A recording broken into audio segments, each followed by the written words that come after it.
Chapter 664.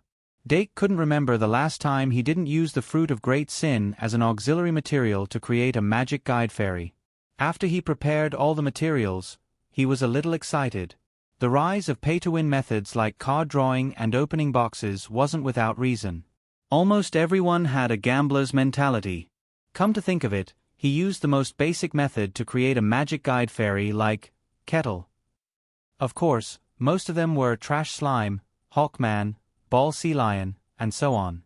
Compared to the magic guide fairy created with the fruit of great sin as an auxiliary material, they weren't strong enough.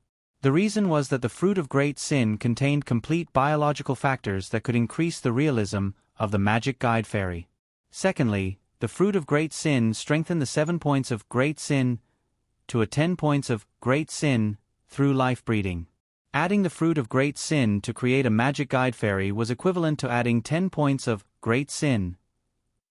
The Hawkman wrestling didn't use great sin, and the Ball Sea Lion only used 2 bliss roots. The final result was obvious.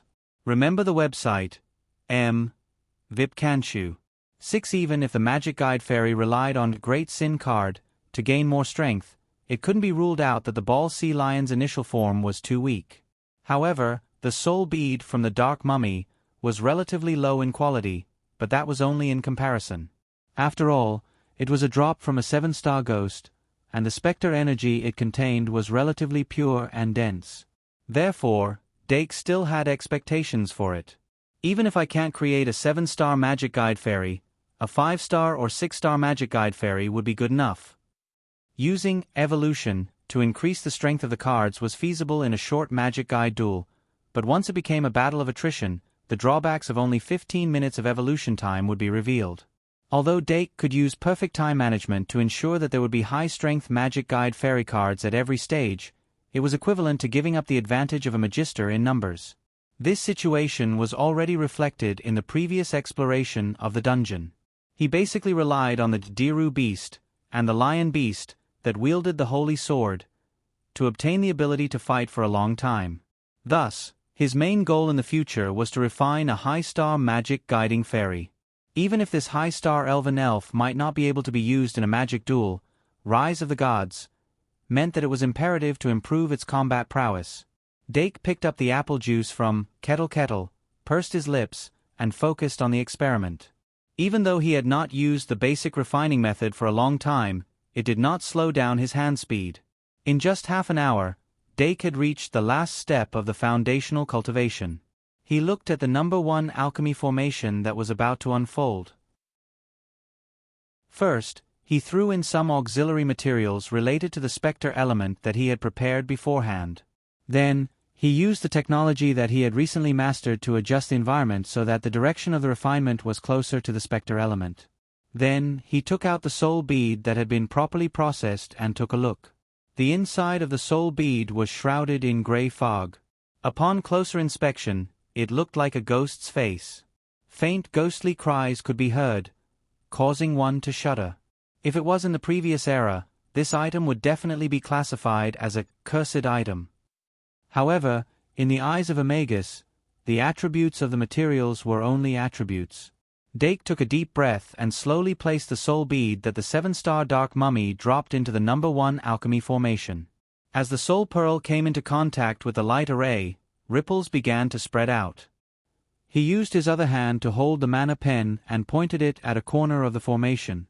He injected mana into it and adjusted it accordingly, slowly but surely refining the soul bead. His mana continued to increase, allowing him to refine high-grade materials with ease. In the end, Dake still did not know which auxiliary material to add to the refinement. In the end, he decided to leave the results of the refinement to randomness. As the quality of the materials increased, the number of great sins that the alchemy formation could contain increased as well. Dake picked up the magic brain dropper and extracted 1 point of bliss from the thinking bottle that he had prepared beforehand. He then dripped it into the alchemy formation. As the magic brain dropper screeched, 3 points of bliss were dripped into the formation. The light released by the number 1 alchemy formation had finally reached its peak. The entire refinement process was rather smooth, and the 3 points of bliss that were consumed were within expectations. 1 point, 3 points, 10 points, and 30 points. These were the 4 nodes of the Great Sin's cumulative effect. The fruit of the Great Sins reduced the 10 points to 7 points and was further strengthened by the kettle's function. The lower limit of the refined magic fairy was extremely high. As the light faded, Dake quietly waited for the internal refinement of the magic card to be completed. At the same time, he began to think about the next basic refinement method. He planned to do the next basic refinement tomorrow morning. A few minutes passed in the blink of an eye. As a large amount of impurities were expelled, the internal refinement of the magic card finally stopped. Dake picked up a mercury knife and skillfully cut open the light cocoon that enveloped the magic card. An unusually strong aura of death then leaked out from within. Dake abruptly focused and discovered that the underworld fire in his palm had actually become restless. Is it a magic fairy with the same attribute? He released the underworld fire and looked at the dancing gray flame. His gaze gradually became serious. He then clenched his fist and put the underworld fire back into his palm. He then picked up the magic card and started again. When the stains on the card were washed clean, the edge of the magic card emitted a faint golden halo. A gold card with 4 sure kill skills. He was mentally prepared for the underworld fire's abnormal behavior, so he wasn't too surprised at the moment. Located in the middle of the card was a coffin-like magical elf that was obviously an undying species. The coffin was made of pink and gray. It had blood-red eyes and a small gray mask inlaid between its eyebrows. Its teeth were like saw teeth. 4 hands stretched out from the slit of the coffin. They were like shadows that could be stretched and twisted at will. They were dark blue in color. It was a shining, death coffin. The death coffin was the final evolved form of the crying mask. It was a coffin Pokemon with the mummy characteristic. In the original setting, the death coffin could devour humans or Pokemon that approached it and turn them into mummies. However, most of the time, it would mistake itself for a real coffin and lie quietly in a temple, ruins, or graveyard in a deep sleep. The death coffin liked to eat gold nuggets. Therefore, if a death coffin was found in a temple, ruins, or graveyard without being mummified, it was very likely that one would obtain a whole box of gold treasures. The soul orb obtained after killing the dark mummy was finally refined into a coffin that could be used to make mummies. This makes sense. It's not random at all. Dake complained slightly. He then calmed down and infused his magic to investigate. Card name, Death Coffin. Type, Sprite card. Level, Race, Undying. Attribute, Spectre. Magic Power, 2400. Attack, 1200. Defense, 3000. Sure Kill Skills, Mummy, Seal, Iron Wall, Hidden Spirit Ambush. I finally refined a normal 6-star Magic Guide Sprite. Looking at the 6-star Magic Guide Sprite card in his hand, Dake's worries disappeared. The high defense obtained at the expense of attack power is enough for it to be useful in a 6-star environment. 2400 magic power isn't low. After all, it's not a Magic Guide Sprite refined from the fruit of great sin. I can't ask for too much.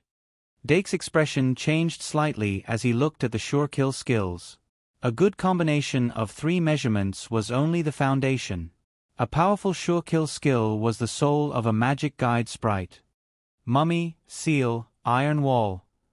First of all, the mummy. Did it transform from the characteristics of the death coffin?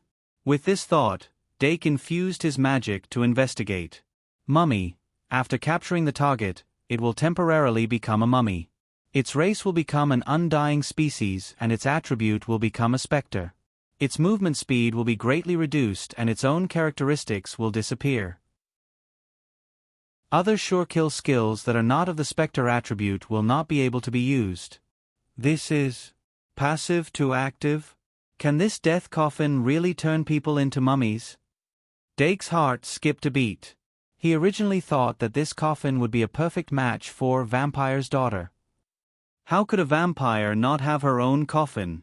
He never thought that the death coffin could really turn people into mummies. However, the sure kill skill mummy should be a strong single-target control spell similar to Pig Transformation or Sheep Transformation. The information of the sure kill skill mummy was already very detailed. It could turn the target into a mummy for about 30 seconds, but it would change according to the strength of the target.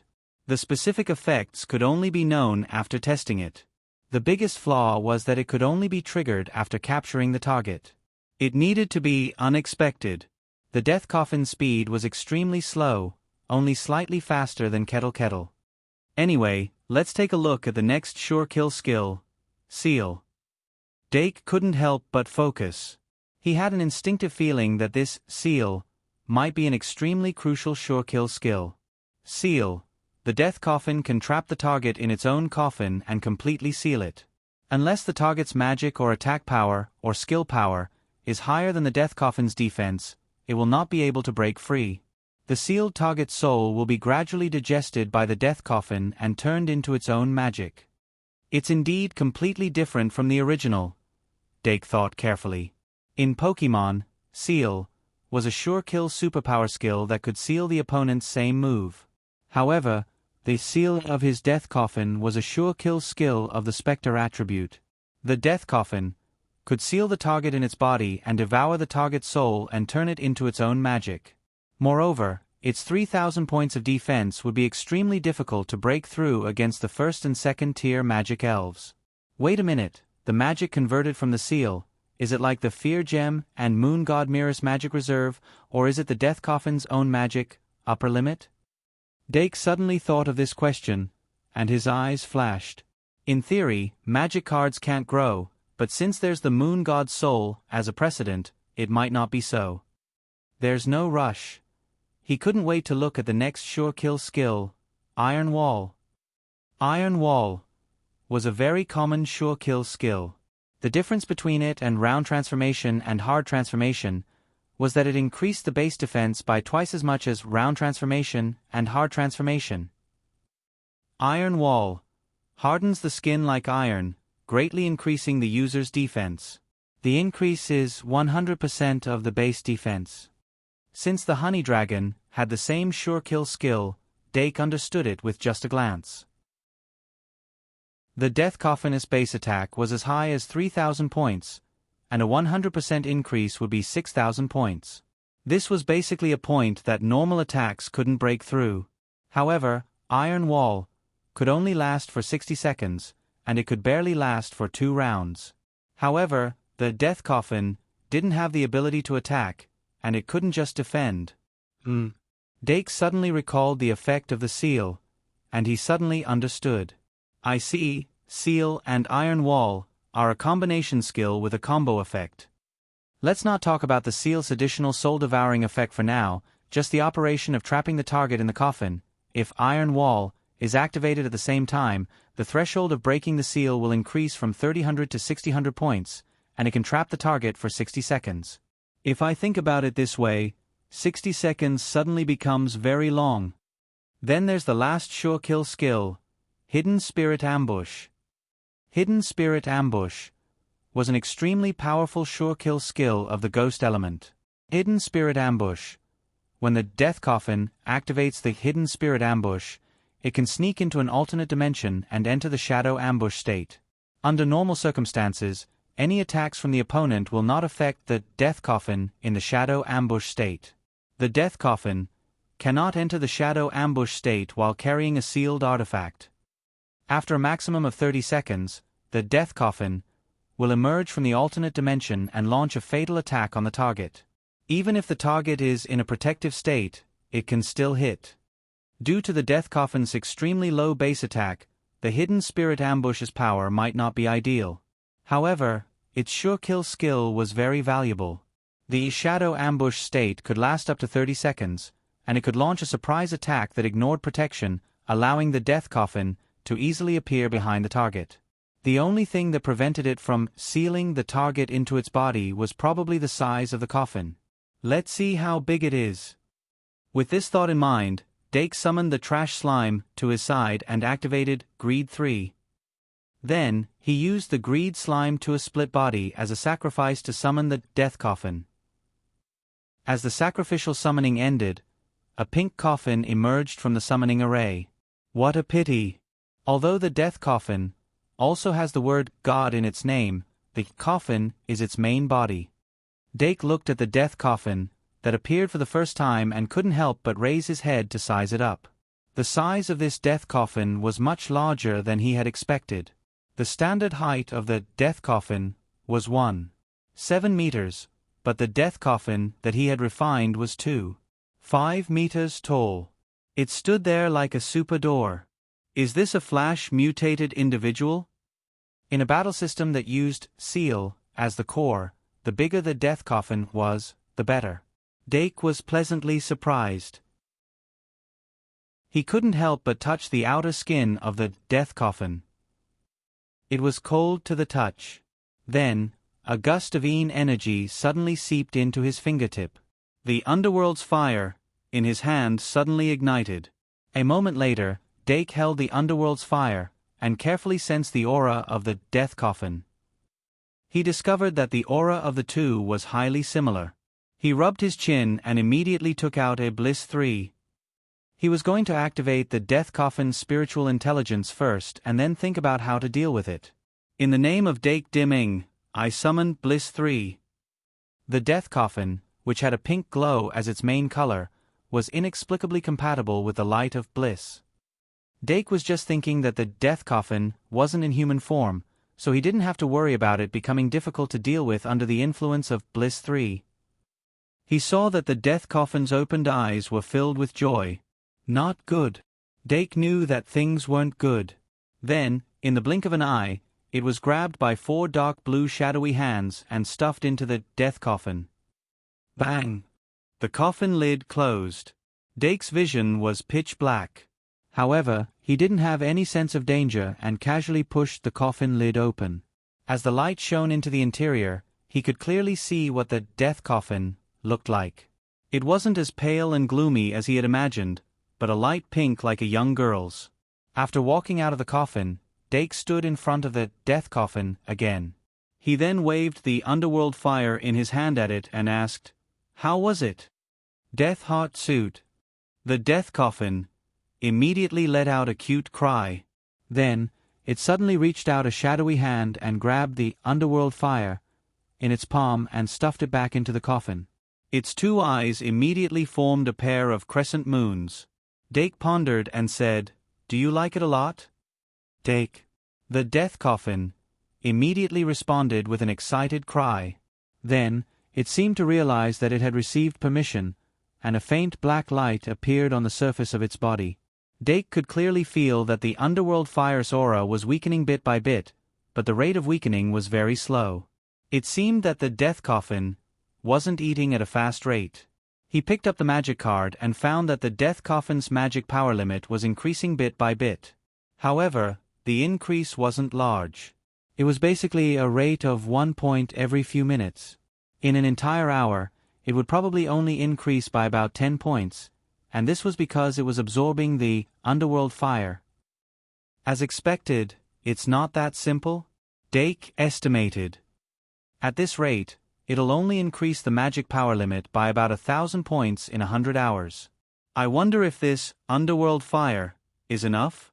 Will the effects decrease if it absorbs too much?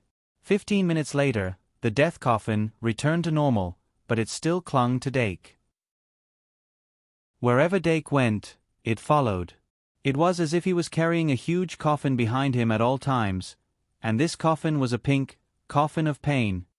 If it wasn't for the sealed artifact in its body, it might have stuffed a blanket into the coffin and turned itself into Dake's exclusive bed. Dake actually quite enjoyed the clinginess of the Bliss's magic elves. He introduced the death coffin to the magic elves in the dormitory and found that Little Dream Demon and the scabbard quickly became one with it. It could be said that they brought it into this big family. After that, Dake quickly tidied up the remnants of the experiment, washed up, cultivated, and went to sleep. Friday morning. Dake woke up the magician's secretary and ordered it to summon a few magic elves that weren't recorded in paradise. Then, he began his very regular daily routine. It wasn't until 8 o'clock that he put down his book and prepared to do the second experiment. However, before the experiment, he first summoned the death coffin in front of him. As soon as the death coffin was summoned, it immediately sucked in the underworld fire. The underworld fire that had been devoured last night already showed signs of instinctive avoidance. However, it didn't have a true consciousness, so it was impossible for it to escape the death coffin's hands. The death coffin sucked on the underworld fire, as if it was sucking on a lollipop, and it exuded a pleasant aura. According to the working hours of 16 hours a day, its upper limit of magic could increase by 160 points in a day. However, Dake could clearly feel that the underworld fire was gradually weakening. It could be seen that this absorption method that could increase the upper limit of magic was extremely damaging to the underworld fire. Maybe it won't last a day? Dake frowned and weighed the pros and cons before instructing, "Remember to keep the fire seed." Dake. The death coffin bent down and nodded, and 4 shadow hands came over to hug it again. Dake hurriedly stopped them. This kind of loss to the underworld fire could not be recovered. The reason Dake kept the fire seed was to protect his identity as the holder of the underworld fire, so that he could observe and sense the underworld fire. However, after the duel in the afternoon ended, he would immediately head to Traveler's Street and let Eve use the consonant spell to communicate with the Duke's mansion and inform Claire and Yvette of his disappearance. Because now, he could basically confirm that the death coffin could completely destroy the underworld fire. Moreover, if he wanted to continuously increase the upper limit of magic of the death coffin, he would need an endless supply of underworld fire as food. If one underworld fire could provide 100 points of upper limit of magic, then absorbing more than 100 underworld fire would increase his upper limit of magic by 10,000 points. A 6-star magic guide elf with 10,000 points of upper limit of magic. Would you be afraid? Apart from that, he also wanted to do a separation experiment to see if the death coffin could separate the underworld fire from the human body through the seal method. If it could only separate the underworld fire and leave the power given by the underworld fire behind, then this experiment could be considered a complete success. Dake repeatedly deduced in his heart, and the more he thought about it, the more he felt that this plan was feasible. He urgently needed the Duke's mansion to send someone to cooperate with the experiment. If the experiment was successful, then the hidden danger of the underworld fire could be completely eradicated. This was very significant. At 8:30, Dake finished the rest of the preparations. He poured the 7 points of bliss that he had prepared into the insect branch, and picked up the fox grass. But as he carried the fox grass to the balcony, he suddenly noticed the large amount of dragon-type materials that he had traded with Senior Pan Duola. His heart suddenly moved, and he put the fox grass back. The fox grass intimately rubbed against his trousers. Dake squatted down and hugged it, muttering, "Perhaps adding some precious dragon-type materials can further increase the probability of obtaining a higher-grade magic guide elf?" The soul pearl, obtained from killing the King of Spectres, was of extremely high quality and could only be obtained by chance. From the moment Dake obtained this soul pearl, he wanted to use it as the core to refine a 3rd-tier magic guide elf. Among his magic guide elves, only the daughter of the vampire was a 3rd-tier magic guide elf. However, the daughter of the vampire was not a product of conventional refinement. He wanted to achieve a breakthrough and rely on himself to refine the first 3rd-tier magic guide elf card. The soul pearl in his hand was an opportunity. However, even the young cyanide dragon that he had refined with a white dragon pearl and a high-quality dragon's reverse scale, as the core materials, was only a 6-star 3rd-tier magic guide. Could he really refine a 3rd-tier magic guide elf with just this soul pearl? Dake reorganized his thoughts and walked in front of the shelf that was filled with dragon-type materials. Compared to that soul pearl, he actually had a higher-grade ghost snake magic crystal in his hand.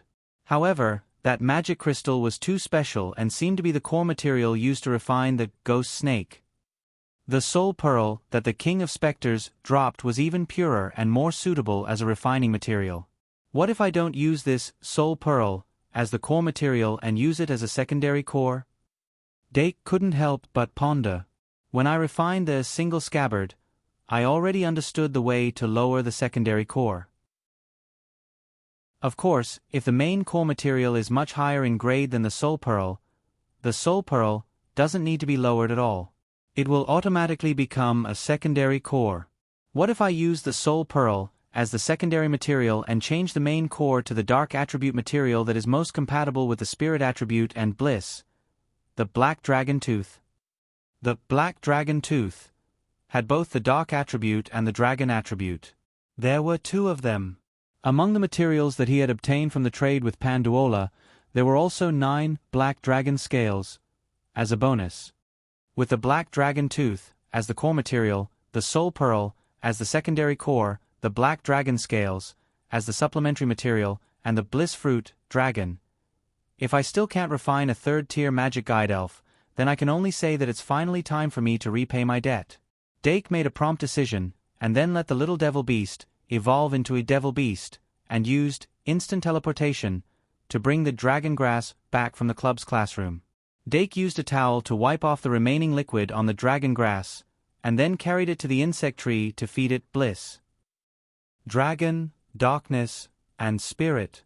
The Doraemon family in Pokemon, the legendary ghost dragon Ratina, the underworld dragon, condemnation deity, in Yu-Gi-Oh!, and the zombie Tyrannosaurus in Digimon? Ratina doesn't seem likely, but the others are all possible. Dake took a deep breath, and watched as the dragon grass's head gradually grew a bud, and finally blossomed and bore fruit. He carefully plucked the fruit and gave it to Kettle Kettle to be freshly squeezed. Then, he cut the bliss fruit a stem, and prepared to keep it as a supplementary material in the future. When Kettle Kettle turned the bliss fruit into bliss fruit juice, he bottled it and began experimenting. The refinement method is dragon species, spirit type. The core material is black dragon tooth. The secondary core is soul orb. The supplementary materials are bliss fruit juice and black dragon scale. The base material is soul remnant of the spirit sucker. Soul remnant was a better base material than spirit honey and brain page essence. In order to ensure that this refinement was a success, Dake gave it everything he had. The entire process of the experiment was needless to say. After activating the number 1 refining formation, he put in 3 pieces of black dragon scales and other supplementary materials, then put in the secondary core soul bead, the main core black dragon tooth, and finally dripped the bliss juice dragon. During the entire refinement process, he purposely slowed down and tried his best not to make any mistakes. It took him a whole hour to complete all the steps. After he poured all of the bliss juice dragon into the number 1 refining formation, the light instantly shone brightly. Then, it suddenly shrunk to the surface of the magic card and began the final self-smelting process. Dark's mind relaxed as exhaustion hit him. The emptiness from the depletion of magic power spread all over his body. He took the apple juice from Ivan the Fairy and drank it all in one gulp, and finally recovered. This black dragon tooth is surprisingly difficult to refine. To refine a 3rd-tier magic fairy, he had to be fully prepared. This time, he had been too impatient and had forgotten to prepare a magic recovery item. If not for the rapid growth of his magic, he was afraid that he would have run out of magic in the process of refining the black dragon tooth, and the experiment would have failed. Thank goodness, thank goodness. After he had calmed down, Dake focused his attention on the magic card on the experiment table, and watched it slowly react. Whether it was the choice of materials or the refinement experiment, he had done his best. If it still failed, then he could only accept it. Therefore, he was still quite relaxed now. The reaction speed of the magic card was extremely slow. Time passed by little. It was not until about 10 minutes later that the internal reaction completely stopped.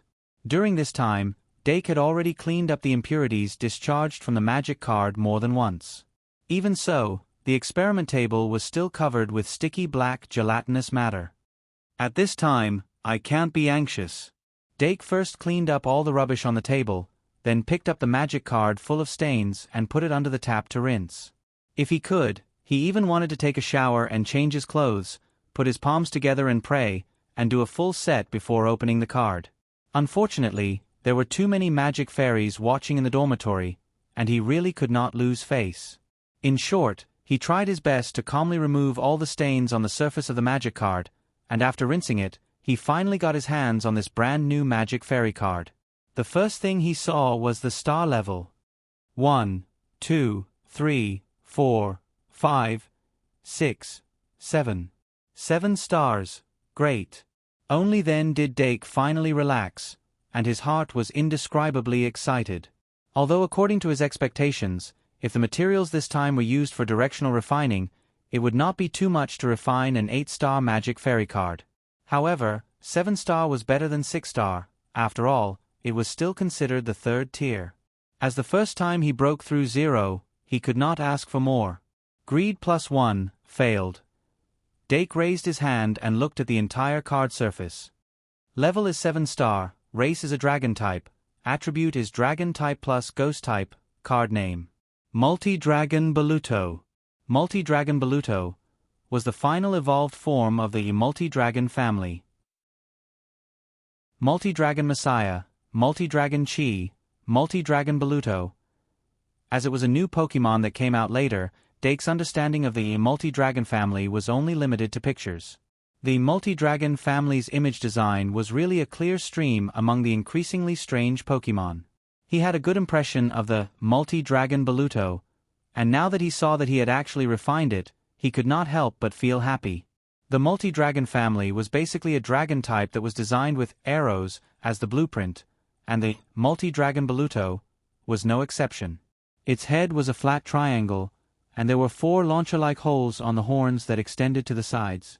There was a Multi-Dragon Messiah, resting in each of the 2 inner holes. As an invisible Pokemon, the Multi-Dragon Baluto had its own invisibility ability. The end of its tail gradually became transparent, like a ghost floating in the air. Dake carefully observed the card surface, and suddenly realized something, and immediately injected magic to check it out. After a while, the joy on his face grew stronger. Sure enough, this is an Army-type magic fairy card. The so-called Army-type magic fairy card referred to the existence of multiple magic fairies in a magic fairy card. This type of magic fairy card was usually very rare. Dake had a deeper impression of Senior Angelia's Fairy Choir, Deanna's Bear's Den, and Joseph Bruno, who won the Easter Duel Festival at the same time as him, received a prize on the podium: 9 Little Pigs. Of course, the name of the magic fairy card should not be 9 Little Pigs. Joseph Bruno was now a first-year astronomy professor, and every Wednesday, he would pass by the door of the Magical Zoology Society. The Multi-Dragon Baluto magic fairy card in Dake's hand was made up of A. Multi-Dragon Baluto, and 2. Multi-Dragon Messiah. According to the settings, when the battle begins, the Multi-Dragon Baluto would use the speed of sound to launch the Multi-Dragon Messiah that lived in the holes on its horns. This ultimate skill was called Dragon Arrow, and it was the exclusive ultimate skill of the Multi-Dragon Baluto. In addition, the 2 Multi-Dragon Messiah were undoubtedly independent individuals with their own consciousness. Therefore, after Dake confirmed that it was an Army-type magic fairy card, he could not help but have a conjecture in his mind. Could these 2 Multi-Dragon Messiah be evolved using Great Sin card? Once this idea came out, it naturally could not be stopped. He was full of anticipation, and could not wait to infuse his magic power to check the specific data of the Multi-Dragon Messiah magic fairy card. Card name: Multi-Dragon Baluto. Type: Fairy card. Level: 4all. Race: Dragon. Attribute: Dragon/Spectre. Magic power: 3000.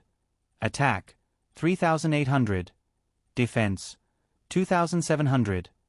Ultimate skill: Dragon Arrow, Penetration, Dragon's Dance, Meteor Swarm. Multi-Dragon Messiah was a very standard strong attack-type magic fairy. It had more than 300 points of attack power over the 7-star pinnacle, making it stand out among the 7-star magic fairy cards. Moreover, Multi-Dragon Baluto had a hidden attribute. Its speed was very fast.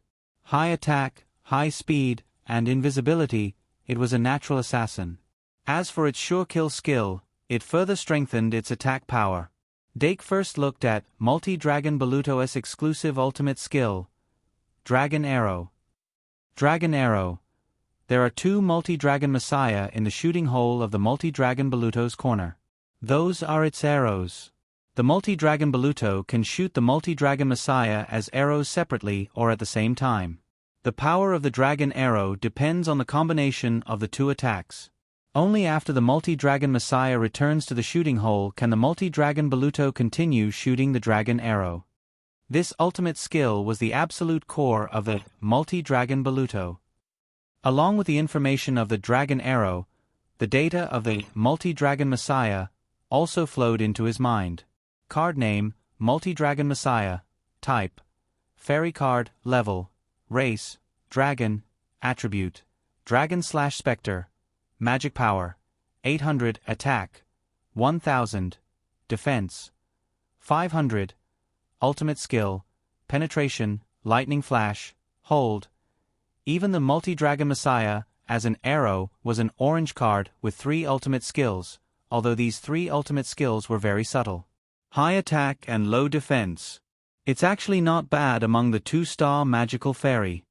Together with the attack of the multi-dragon Baluto, it's 4,800 points. If it can evolve a little lower, it can be used as a sacrifice. That would be very good. The first ultimate skill is the penetration that it has at the same time as the multi-dragon Baluto.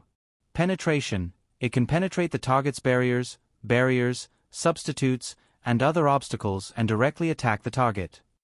I see, both the multi-dragon Baluto and the multi-dragon Messiah have the penetration characteristic. Maybe it can even penetrate protection, armor, shields, and so on. This ultimate skill maximizes the power of the dragon arrow. Speaking of the dragon arrow, with the nature of the dragon arrow, the AoE attack buff might be able to double its benefits? Dake thought quickly and looked at the second ultimate skill of the multi-dragon Messiah, Lightning Flash. Lightning Flash greatly increases its speed and pounces on the target like lightning. 87 of 139. Super long update. I'm too sleepy. I was tired the whole day yesterday and only slept for 3 hours in the middle before I got up. It's the last 2 days. Brothers, please vote your monthly votes and blades. If you don't vote, it will be swallowed by the system. Recommend a book written by a friend at midnight. I helped set it up. Chapter 665. Speaking of Lightning Flash, it was necessary to mention the famous actor Pika's Golden Z-Shake. Dake thought for a bit and realized the practicality of this killing move. First of all, Lightning Flash was a killing move that could greatly increase the speed. Increasing the attack power through the speed increase was a basic operation. Even when Doran Messiah was shot out as an arrow, it could use Lightning Flash to perform a second acceleration, adjust the direction, and instantly destroy the enemy. Secondly, after Doran Messiah was shot out, it could use Lightning Flash to quickly return to the firing port, reload, and shoot again. At this time, if it added its 3 killing moves, Hold, it could basically ensure that each Doran Messiah could be shot twice. Hold, within 30 seconds after the successful release, even if Doran Messiah receives a fatal attack once, it can still retain the last drop of blood. If it is used continuously within an hour, the success rate of each use will be reduced to 1/3 of the previous one. From the information, Hold was the active version of Sturdy, and it could obtain a chance to avoid death. This allowed Doran Messiah to not be shot out as an arrow and die because of the reaction force when it hits the target. Remember, https://m Vipkanchu. VIP, Penetration, Lightning Flash, and Hold. These 3 killing moves are indeed in line with Doran Messiah's arrow positioning. Of course, it is also in line with the assassin's positioning. After a little analysis, Dake looked at the third killing move of Doran Baluto, Dragon's Dance. Dragon's Dance. Fiercely perform a mysterious dance to increase the momentum and greatly increase the attack and speed. The higher the momentum, the more the increase in attack and speed. The highest increase is 50% of the basic attack and speed. This was obviously a killing move of the same type as Sword Dance of the single scabbard. However, Sword Dance could increase the attack buff by at least 50% and at most 100%. Dragon's Dance, could only increase the attack buff by up to 50%, but at the same time, it could also increase the speed. This was the biggest difference between Dragon's Dance and Sword Dance. High speed was the biggest advantage of Doran Messiah. Now that this advantage could be further magnified, it was even more terrifying. As for his last killing move, Meteor Swarm, Dragon Meteor Swarm, it provided him with an important means of spell damage.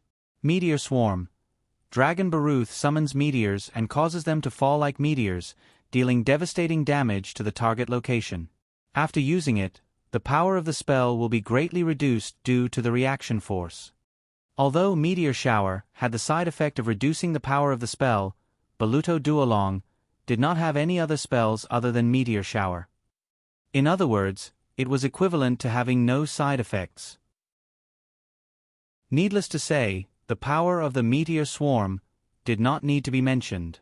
Its super long range and super large range also greatly increased its practicality. This way, Baluto Duo Dragon would have complete single-target physical damage and area of effect magic damage. After Dake checked all the ultimate skills, he picked up the Baluto the Duo Dragon magic card and prepared to summon it. Whether this magic elf card was a god or a ghost, it would depend on the next test. Dake also relied on Greedy Slime 2 and its split body as a sacrifice to finally summon Baluto the Duo Dragon. The magic elf that was refined using the Fruit of Bliss had its own intelligence since birth. As soon as Baluto the Duo Dragon appeared, it looked around vividly. 2 Doran Messiah quietly drilled out from the launch ports on its horns and also timidly observed the world. Dake looked up and sized it up. Its body length of more than 3 meters made Baluto the Duo Dragon's body look surprisingly slender. However, if it was placed among the dragon species, it could only be considered a small dragon. Its tail was thick and long, occupying more than half of its body proportion. The remaining part was only about 1.5 meters. In short, it could only be considered as barely mountable. Duo Dragon. Dake reached out his hand, and Baluto the Duo Dragon flew over lightly, its head lowered like a stealth fighter and rubbed in his palm. The 2 little Doran Messiah directly drilled out of the launch ports and floated over from both sides like ghosts. They circled around it and whispered softly. Their voices were full of affection. Such an independent individual, no matter how you looked at it, it did not look like an unconscious split body of Baluto the Duo Dragon. After Dake communicated with them for a while, he performed a short sacrificial summoning experiment on one of the Doran Messiah. The final result was satisfactory. This Doran Messiah could be used as a sacrifice. However, as they were the appendages of Baluto the Duo Dragon, when the summoning of Baluto the Duo Dragon was lifted, they would also return to the magic card. After Dake confirmed this step, he took a deep breath and began the most important part of the experiment. Doran Messiah's evolution experiment. First, choose a Doran Messiah. Then, summon Bliss 2, normally. Finally, summon Bliss 3, normally. The things that needed to be verified in this evolution experiment were completely confirmed when Bliss 2 came into play. Doran Messiah was shrouded in the brilliance of Bliss 2, and the Bliss emblem naturally appeared on top of its head. Although it did not evolve into a 3-star subspecies like Curse Cage, Sub-Ancient Beast, the Bliss emblem on top of its head already proved that it could absorb the power of Bliss. After using Bliss 3 in the experiment, Doran Messiah really evolved. The Doran Messiah that was used as an experimental subject quickly grew in the ambiguous pink brilliance. It actually evolved from a half-meter-long little dragon to a little fat dragon about 3 times the length. Compared to the slender Baluto the Duo Dragon, Doran Messiah was indeed a little short and fat. Dake looked at the Doran Messiah that was quite similar to Baluto the Duo Dragon, but there was no launch port on its horn. His eyes immediately focused on the Doran Messiah that was lying on top of its head. How did this Doran Messiah come about? A strange thought suddenly appeared in his mind. The words, self-produced, appeared in Dake's mind. Doran Messiah was a nanny Pokemon. It was said that if it did not let the Doran Messiah that it was taking care of ride on its head, it would not be able to calm down and would even try to put other Pokemon on its head. But unlike Baluto the Duo Dragon, Doran Messiah did not have a launch port and could not launch Doran Messiah as an arrow. "It's a pity that there is no Bliss Ember," Dake said with some regret, then suddenly took out a Bliss 3 Moon and activated Bliss 3 Moon on the Doran Messiah, lying on top of Doran Messiah's head. Under the golden pink brilliance, this Doran Messiah actually evolved into a Doran Messiah with Doran Messiah on top of its head. Dake's eyes twitched slightly, and he suddenly felt like he accidentally found a version bug. Although there was no Bliss 3 now, if he only used Bliss 3, he could use it as a foundation to evolve multiple Doran Messiah and Doran Messiah. The only thing that limited him from forming a Doran army was the number of Bliss 3. However, Duo Long Chi evolved from Duo Long Messiah from Duo Long Baluto. According to the rule that Baluto the Duo Dragoness summoning would cause Doran Messiah to disappear, if the Doran Messiah that evolved from the original Doran Messiah degenerated into Doran Messiah, then the Doran Messiah and Doran Messiah that evolved from Doran Messiah would naturally disappear. In other words, they would share a 15-minute evolution duration. After 15 minutes, no matter how many Doran Messiah and Doran Messiah evolved, they would directly disappear. Moreover, no matter how they multiplied, they would not have intelligence. Although Baluto the Duo Dragon was an army-type elven card, it only had 3 intelligence and would not increase due to other reasons. Dake tried to look at Doran Messiah's data in depth. Card name, Doran Messiah. Type, elven card. Level, 4all. Race, dragon. Attribute, dragon/specter. Magic, 2000. Attack, 2600. Defense, 1500. Killer skills, Dragon's Wave, Hidden Spirit Ambush, Hold, Chain Attack. There's no Dragon Arrow. Dragon Arrow was the exclusive killer skill of Baluto the Duo Dragon. Even Doran Messiah did not have it. But instead, it had a dragon's killer skill called Dragon's Wave. Dragon's Wave, Doran Messiah spits out a dragon-shaped shockwave from its mouth, causing damage to the target. Although Dragon's Wave was not weak, it was not outstanding. And its second killer skill was the Spectre's killer skill, Hidden Spirit Ambush. Hidden Spirit Ambush. Doran Messiah can enter Shadow Ambush state with Hidden Spirit Ambush. Hidden Spirit Ambush was slightly more powerful than Dragon's Wave. The 30 seconds of Shadow Ambush state allowed it to avoid most dangers, and the additional effect of being able to enter Shadow Ambush state with Doran Messiah was very important. At the same time, Doran Messiah also had a killer skill, Hold. Hold, for 30 seconds, enter a defensive state, completely blocking the opponent's attack, and not being affected by most of the killer skills.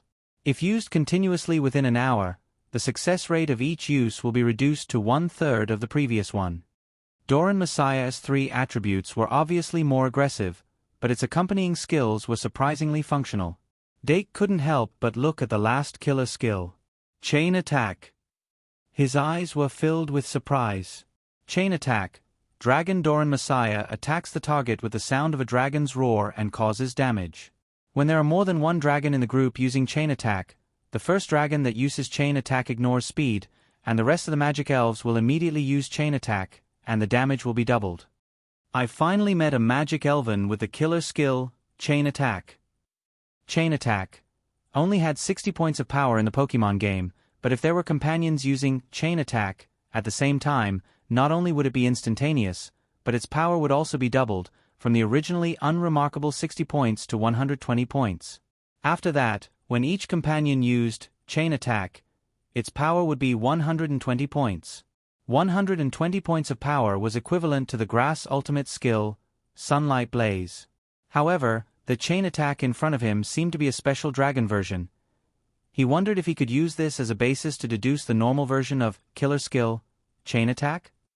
As Dake was thinking, he couldn't help but think of himself summoning hundreds of Doran Messiah and using Chain Attack at the same time to attack the enemy.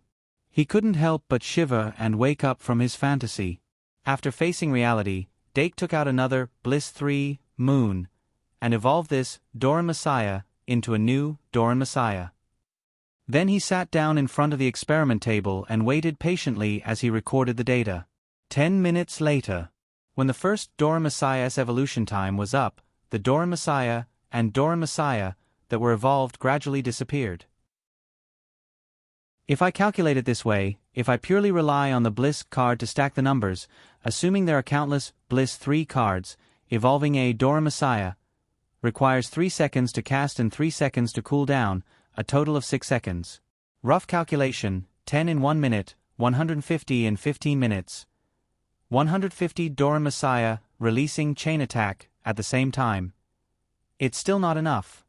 Maybe I'll have to wait until the future when I can evolve the magic guide elves with just soul power, then I'll be able to quickly build thousands of Doran Messiah.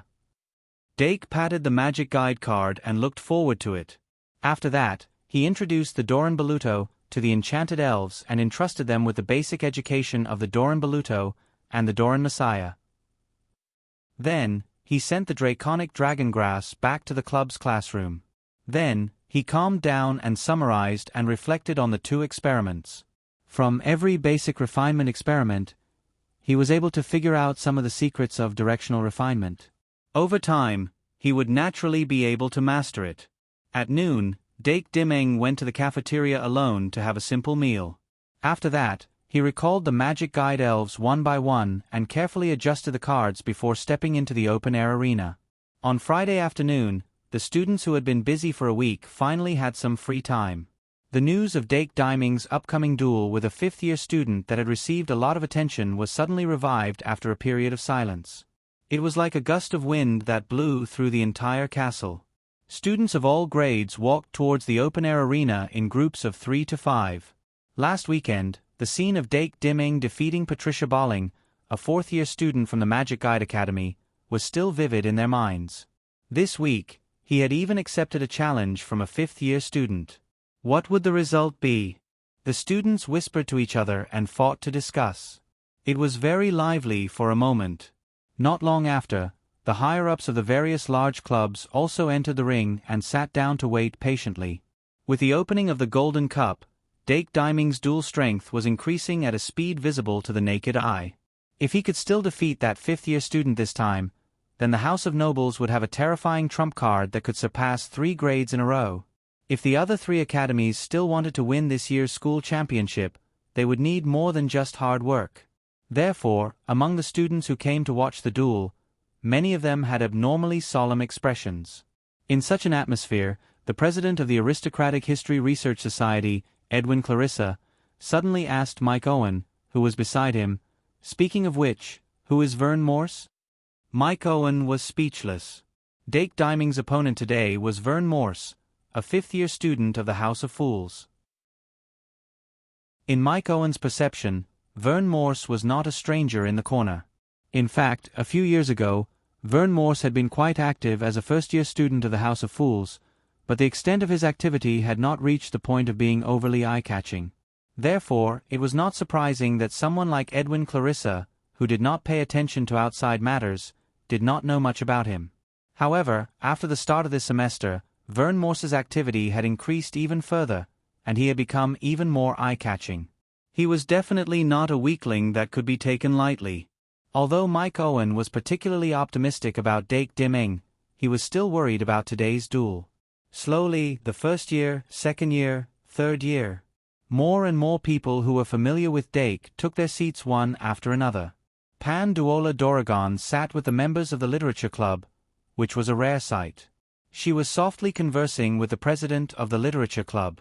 Beside her were Winnie Scardy, Patricia Bolin, and the others. Obviously, they were all members of the Literature Club. In the School of Magic, where knowledge was power, it was normal for the members of the Literature Club to be the strongest in the school. As the pillars of the School of Magic, they had to face the sudden emergence of Dake Dimeng. In the area where the 2nd-year aristocrats gathered, Dee Anna and Luo Si were fully armed and ready to go at any time. They rushed to watch Dake's duel in the afternoon, and then prepared to enter the underground city again to work hard to become stronger. Being diligent might not always lead people, but if they were not diligent, it would be impossible to catch up with others. There were many second-year students who had the same idea as them. As the center of attention this time, Dake Dimming had already entered the contestant lounge in advance. 1:30 in the afternoon. Vern Morse did not enter the contestant lounge, and Dake was reminded by the staff to enter the contestants' passageway and walked towards the arena. When he arrived at the bottom of the arena, he saw Vern Morse already walking towards the contestant stage. His hair was a mix of 7 different colors, and it was very eye-catching. So it wasn't specially dyed for the masquerade party? Or maybe, it was not removed after it was dyed? No, could it be that it was dyed again for today's duel? Dake recalled this senior's outfit at the masquerade party and could not help but want to ridicule him. At that time, this senior had suddenly appeared after he conquered a resource point. He was wearing a tuxedo, leather shoes, and the Prajna mask on his face had 2 red flowers drawn on it. Amidst the strangeness, there was a comical look that was hard to forget no matter what. And the magic fairy accompanying him was a ghost that was also wearing the same Prajna mask as him. The ghost mask was abnormally fierce, and there were 2 sharp horns on both sides of its head. Its hair was very lush. In addition, its body was completely covered in a large robe, and it revealed a sense of mystery and horror. It was because of the existence of the magic fairy that Dake had a higher opinion of Vern Morse's strength. He walked slowly to the red team stage, put the card deck into the card slot, and then activated the card table. He raised his head and looked at the opposite side. This was the first time he saw Vern Morse's face. Without the funny and strange Prajna mask, Vern Morse's appearance was actually not bad. Although his appearance could not be considered handsome, his facial features were clear and recognizable. Moreover, his skin was very fair, so much so that it did not seem out of place when paired with his 7-colored spiky hair. To be honest, his face was not hateful. If there was one thing that caused his reputation to gradually deteriorate, it would definitely be that mouth of his. "I didn't expect you to accept my challenge," Vern Morse said in a low voice as soon as the match started. Of course, because he turned on the loudspeaker, low voice was only an adjective for his intonation. Dake could clearly see that he had been holding back for a long time. He had probably been thinking about this sentence since last week when he received the notification that he had passed the challenge. Now, he finally had the chance to say it. It shouldn't be him, right? Looking at Vern Morse's low-profile appearance, Dake could not help but think. He originally thought that Vern Morse's sudden rise in power was most likely related to the underworld fire. Patricia Bullen also said that there was a 3rd holder of the underworld fire hidden in the academy. But now, it seemed that it was not the case. Therefore, he clenched his right fist and let the underworld fire, which had shrunk a little, come out. He purposely leaked its aura. However, Vern Morse's expression did not change. Dake frowned in his heart and replied, "When I saw your name, I remembered that we met at the masquerade party, so I accepted the challenge." Vern Morse pursed his lips and smiled. "Then it seems that my image and temperament have shocked you." Dake curiously asked, "Is there any logic in this?" However, Vern Morse did not answer directly. Instead, he turned his eyes and said, "Since you dared to accept my challenge, then I recognize your courage." After he finished speaking, he even touched his colorful hair and looked like he was saying, "I am the best in the world." When Dake saw this scene, he suddenly had a bad feeling. Could it be that Vern Morse simply had a problem with his brain? Dake slightly sighed in his heart. He maintained the most basic courtesy and said, "Vern Morse Sr., let's start the duel." "Are you challenging me instead?" Vern Morse's mood was very high. He laughed on the spot and said, "Since I am already standing here, I naturally have no reason to reject your challenge. However, the next duel may not be as intense as you think, because it will be a slaughter show." The atmosphere was instantly tense. A cold wind blew between the contestants' stands. The audience outside the arena reacted violently because of this sentence. The entire arena was heated because of this. Since Dake Diming's performance had been very good, the majority of the audience had a positive impression of him. Vern Morse's small group of fans were almost instantly swallowed by the will of the crowd. The entire audience was filled with cheers for Dake Dimming and boos for Vern Morse. Good, this is the feeling. However, Vern Morse was not worried. Instead, he was happy. There was a hint of madness in his slightly narrow eyes. Reversing the tide and stepping on the disobedient will is exactly what we seek. Are you ready? Second-year student, this is the last time you talk to me with a smile. Dake suddenly frowned. Beep. The referee saw that the atmosphere was good and immediately whistled. The contestants on both sides immediately focused. No matter what words were said before the duel, once the duel began, it was a pure contest of strength. Dake was not angry because of Vern Morse's words. He just felt that this person, maybe he really had a problem with his brain? Let the duel tell me the answer. Dake whispered softly and pressed his hand on top of the deck. Tick. After the words, preparation stage, A30's, countdown appeared. The contestants on both sides immediately drew their cards. As the 5 magic cards were drawn, Dake Dimming lowered his head slightly and looked slightly serious. Baluto the Multi-Dragon, Magical Beast, Multiform, Bliss 3, Month, Greed 3, Underworld Soul Ring. Dake was very sure that he had shuffled the cards. That was why he had drawn the Baluto the Multi-Dragon at the beginning.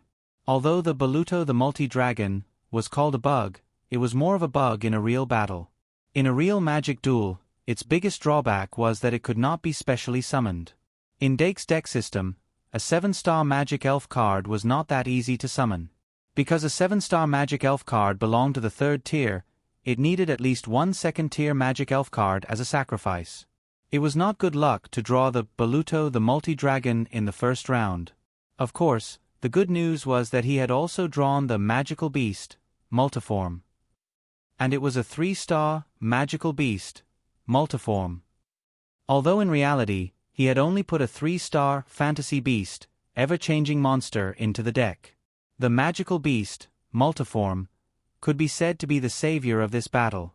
If it wasn't for ever-changing monster, this would have been a complete disaster. It was a level where it would not be too much to admit defeat on the spot. Dake picked out the Magical Beast, Multiform, from his hand in advance. This was his only choice at the beginning of the battle. As he did not need to think too much, he still had time to observe the opponent. He saw Vern Morse in high spirits. He had 3 cards in his left hand and 2 cards in his right hand. His eyes were bright. Tick. Battle stage 1. 30's. The end of the preparation stage meant that the battle stage had officially begun. Both contestants did not hesitate to summon. In the name of Dake Dimming, I summon the Magical Beast, Multiform. In the name of Vern Morse, I summon the Devil's Face. It was the same ultimate summon. In just 3 seconds, the red and blue summoning areas lit up with the light of summoning. However, Vern Morse's magical sprite was obviously faster than Dake's. There was a slight gap between the two in terms of basic summoning. However, this gap was not impossible to make up for. Dake had confidence in the Magical Beast, Multiform. Just as he was thinking this, the Multiform suddenly raised its head when it appeared. Then, its entire body squirmed. When it stopped, it already had the appearance of little Dake. Dake's eyes suddenly turned black, and 3 black lines slid down his forehead. Clap, clap. The Multiform, who was wearing a black tuxedo, clapped its hands in the red summoning area and looked at the opposite side with a calm expression. After changing to a 3-star skin, it obviously became more confident, and its style of doing things changed a little. At this moment, the Devil's Face, that Vern Morse summoned, had already used its ultimate skill. The Devil's Face's appearance was a huge mask with a diameter of 2 meters. This mask emitted a dark red light. It had a sharp horn on its head, scarlet eyes, sharp fangs, and a ferocious appearance. Following Vern Morse's instructions, the moment the Devil's Face appeared, it opened its huge mouth and let out an extremely eerie howl. When the Multiform in the red summoning area heard this sound, it suddenly felt dizzy. The Devil's Face's eyes became more and more scarlet. It spat out pitch-black smoke from its mouth and spread toward the red summoning area at an extremely fast speed. Multiform, transform. At this moment, Dake ordered without hesitation. The Devil's Face was a very famous fiend. It was a particularly troublesome existence among the 3-star magical sprites. Card name, Devil's Face. Type, Sprite card. Level, ****. Race, Fiend. Attribute, Dark, Poison. Magic, 1500. Attack, 500. Defense, 1500. Ultimate skill, Ghost Howl, Poison Smoke, Devil's Face, with the Ghost Howl controlling the target and the poison smoke spreading out. All the magical sprites that enter the summoning area would fall into the poison state and continue to lose HP. After that, it would transform itself into the Devil's Face and attach itself to the face of the magical sprite that appeared later on, so that it would not be affected by the poison smoke, and obtain the overall magic power and defense bonus. If the multiform did not transform at this time, it was afraid that it would immediately be poisoned. Hurry, hurry! The multiform barely managed to stand up in the dizzy state and finally used its ultimate skill, transform. The outline of its body suddenly wriggled, and when it became stable, it had already transformed into the Devil's Face. After the successful transformation, the multiform was suddenly no longer affected by the poison smoke, and the dizziness slowly disappeared. Dake pressed down on the Bliss 3 moon in his hand and patiently waited for Vern Morse's next move. Under normal circumstances, the Devil's Face would be the next powerful magical sprite that could equip the Devil's Face. The multiform was forced to use transform at the beginning of the game, and the next transform would have to wait for 3 minutes, which was the beginning of the 7th turn. If Vern Morse decisively summoned the next magical sprite, Dake would have a hard time dealing with it. But looking at the cards in his hand, it was not impossible. Dake flicked his finger and switched the Bliss 3 moon to the Underworld Soul Ring. And after this 3-second gap, Vern Morse, who usually had the cooldown of his summoning skills, began the next summoning. But it seemed that he saw that Dake's hand was not strong, so Vern Morse used the item card and summoned a pot in the blue summoning area. This pot was even bigger than the magic conducting ball. The surface of the pot was engraved with bloody patterns, and there were 2 demon horns on the sides of the pot. It's the Devil's Pot. Thick black smoke quickly covered the Devil's Pot, but Dake, dimming on the red team's platform, could already see the appearance of the Devil's Pot. With the Devil's Pot, Vern Morse could summon a 2nd-tier devil without any cost. But the difficulty of refining the Devil's Pot was as high as the Advanced Fusion. Although Vern Morse was a 5th-year student, it was still surprising that he could refine the Devil's Pot. He seemed to have the capital to be arrogant. After summoning the Devil's Pot, Vern Morse could not control his smile. He looked at Dake, picked up the cards in his hand, and laughed softly. I have 3 magic conducting cards left, and these 3 cards are all 6-star magical sprites. Do you know what this means? Dake also laughed and said, It means that if you don't have the Devil's Pot, you will be stuck until you die. Vern Morse suddenly laughed. It's a pity that I'm not the one stuck. In the name of Vern Morse, I summon the Snuff Smoke Demon. The Devil's Pot, on the blue team summoning area, felt the breath of the summoning, and it immediately spewed out billowing white smoke. The 6-star magical sprite, Snuff Smoke Demon, appeared out of thin air in the billowing white smoke. Dake narrowed his eyes and keenly noticed that the magic power stored in the Devil's Pot had been consumed by half. It could be seen that the Devil's Pot could not summon 2nd-tier magical sprites without limit. 3 6-star fiends might be its limit. Card name, Snuff Smoke Demon. Type, Sprite card. Level, Race, Devil. Attribute, Dark. Magic power, 2500. Attack, 2700. Defense, 1400.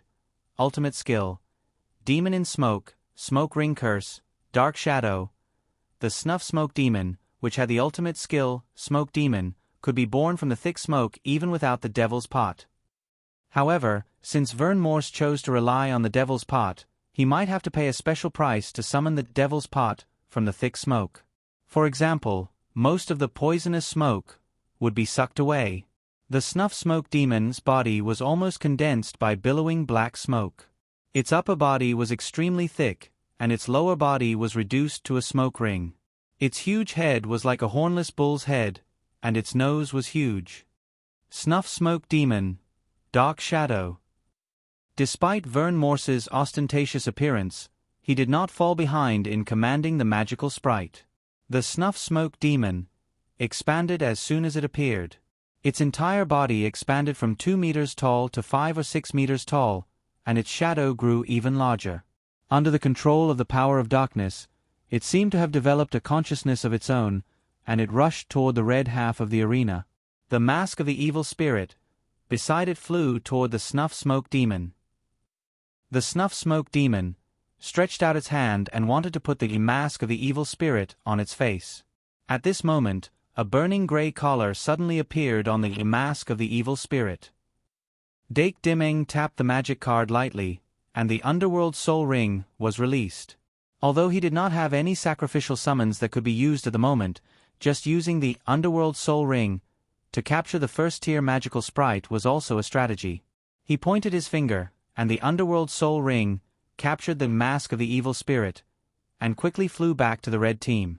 The snuff smoke demon missed and instinctively chased after it. The dark shadow, on the opposite side, pounced from the poisonous smoke to the 100-face monster. However, the 100-face monster that had transformed into the mask of the evil spirit suddenly let out a howl. The ear-piercing scream resounded through the stadium again. The snuff smoke demon that was hit directly felt a little dizzy. Then, the 100-face monster spat out a thick, poisonous smoke from its mouth, and even pushed the poisonous smoke in the red team to the blue team. Whoosh! A gust of cold wind came. The dark shadow suddenly emerged from the 100-face monster's feet. The shadow opened its huge mouth and swallowed the 100-face monster. The 100-face monster, that transformed into the mask of the evil spirit, was immediately entangled by the shadow. It was as if its whole body was wrapped in a skin membrane formed by black shadows. The traces of its struggle were visible to the naked eye. Dake flicked his fingertips, and the Bliss 3 moon's brilliance gathered into a pillar and shot straight down from the sky. The 100-face monster that was swallowed by the dark shadow suddenly exuded a dazzling brilliance. Its whole body expanded rapidly after the transformation was lifted. The spikes formed by the ordinary transformation pierced the dark shadow's curse with the power of Bliss 3 moon.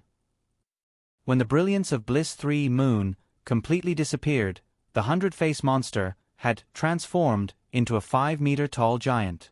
This was not the ultimate skill transformation, but an ordinary transformation that only changed the appearance. But the 6-star, fantastical beast, 100-face monster, had up to 2,500 points of magic power, attack, and defense. Even if it was only an ordinary transformation, it was not inferior to the general 6-star magic guide elf. As the transformation intensified, the body outline of fantastical beast, 100-face monster, became clearer. It was a 5-meter-tall Dake Dimming. In the exclamation of the audience, fantastical beast, 100-face monster, stretched out its hand and grabbed the mask of the evil spirit that was bound by underworld soul ring and covered its face. Even if it couldn't really equip it, mask of the evil spirit could always filter poisonous smoke. And snuff smoke demon was already deep in poisonous smoke. A 90/139. I've been stuck for a long time today, and I finally finished writing. Thank you very much for your subscriptions, monthly votes, blades, and reward support. This month, there are only 16,000 words left from the small goal of 200,000 words per month. There are still 2 more updates, and it should be easily completed. Open a bounty for the first place on the monthly list. Monthly votes 333 chapters will end at 24 p.m. on November 30th. Existing monthly votes 219,805. Chapter 669. The cheers of the audience outside the arena did not stop. However, there were already shouts coming from the ring. The staff immediately activated the emergency measures, causing two different scenes to appear from the inside and outside of the arena. As for Dake Dimming, facing the terrifying monster that was pouncing towards him like a giant snake, he only muttered, "Tyrant!" The green-eyed tyrant whelp instantly flapped its wings and pounced towards the terrifying monster. The two sides came into contact in the middle of the arena. The green-eyed tyrant whelp was still in a berserk state. Even though it was unable to restrain its ruthless aura, it still retained the most basic rationality. However, the terrifying monster was not weak either. It was actually not torn in half by the green-eyed tyrant whelp. Roar! The furious roar of the green-eyed tyrant whelp resounded. An extremely deep claw mark appeared on the body of the terrifying monster, but it did not retreat at all. Instead, it forcefully endured the violent attacks of the green-eyed tyrant whelp, and continued to pounce forward. After paying the price of losing half of its body, that monster actually succeeded in breaking through the obstruction of the green-eyed tyrant whelp. It roared as it pounced towards Dark Diamond. After that, it smashed its head against the outer barrier of the contestant stage. A faint sneer appeared at the corner of Dake's mouth. "Remember in a second. https://m. VIP can't you?" VIP raised his gaze slightly and looked into the eyes of the monster, savoring the despair within. The green-eyed tyrant whelp that turned around dragged it away and directly crushed it. In the blink of an eye, the staff members rushed onto the arena and fiercely suppressed Vern Morse, who was suffering from a splitting headache. The host, who appeared at the last minute, immediately used a voice that only the audience could hear to maintain order. The staff members who rushed onto the red arena asked about his safety and brought him down. After all, this was the School of Magic Engineering. The students' ability to accept things was extremely strong. The cries of surprise quickly disappeared and turned into scattered discussions. The audience outside the arena only saw the two contestants greeting each other. They preached the good atmosphere of competition second, friendship first, as they walked down the arena with smiles. Although it was slightly strange, it was more or less manageable. This disturbance quickly passed. The duel continued in an orderly manner. However, the contestants participating in the duel were distracted and were obviously not focused. At the same time, Dake was invited to the lounge. The head of the duel club, Enia Knight, hurried over. She stopped the moment she saw him and said calmly, "Hello, nice to meet you. I am the head of the duel club, Enia Knight." "Hello, I'm Dake Dimming from the Aristocrat House." Dake didn't seem to mind. He asked casually, "What about Fern Morse? How is he?" Enia Knight sat opposite him and said with a slightly serious expression, "He has been sent to the infirmary. We speculate that he should have been parasitized by some filthy thing." "Okay." Dake nodded. Enia Knight asked, "Do you have any clue about Vern Morse?" Dake smiled and said, "I also want to have a clue." Enia Knight was slightly disappointed. "Then we can only wait for the results of the professor's investigation." Who would have thought that something like this would happen at the end of November? You know what? If our judgment is correct and Fern Morse was parasitized by a monster, then there are two possibilities. Dake listened patiently. Enia Knight said, "One is that he was parasitized at the beginning of the school term, and the other is that he was parasitized after he entered the school." Doc asked, "Like if we had breakfast this morning, or if we didn't?" Enia Knight shrugged. "That's what happened. There was no third possible alternative."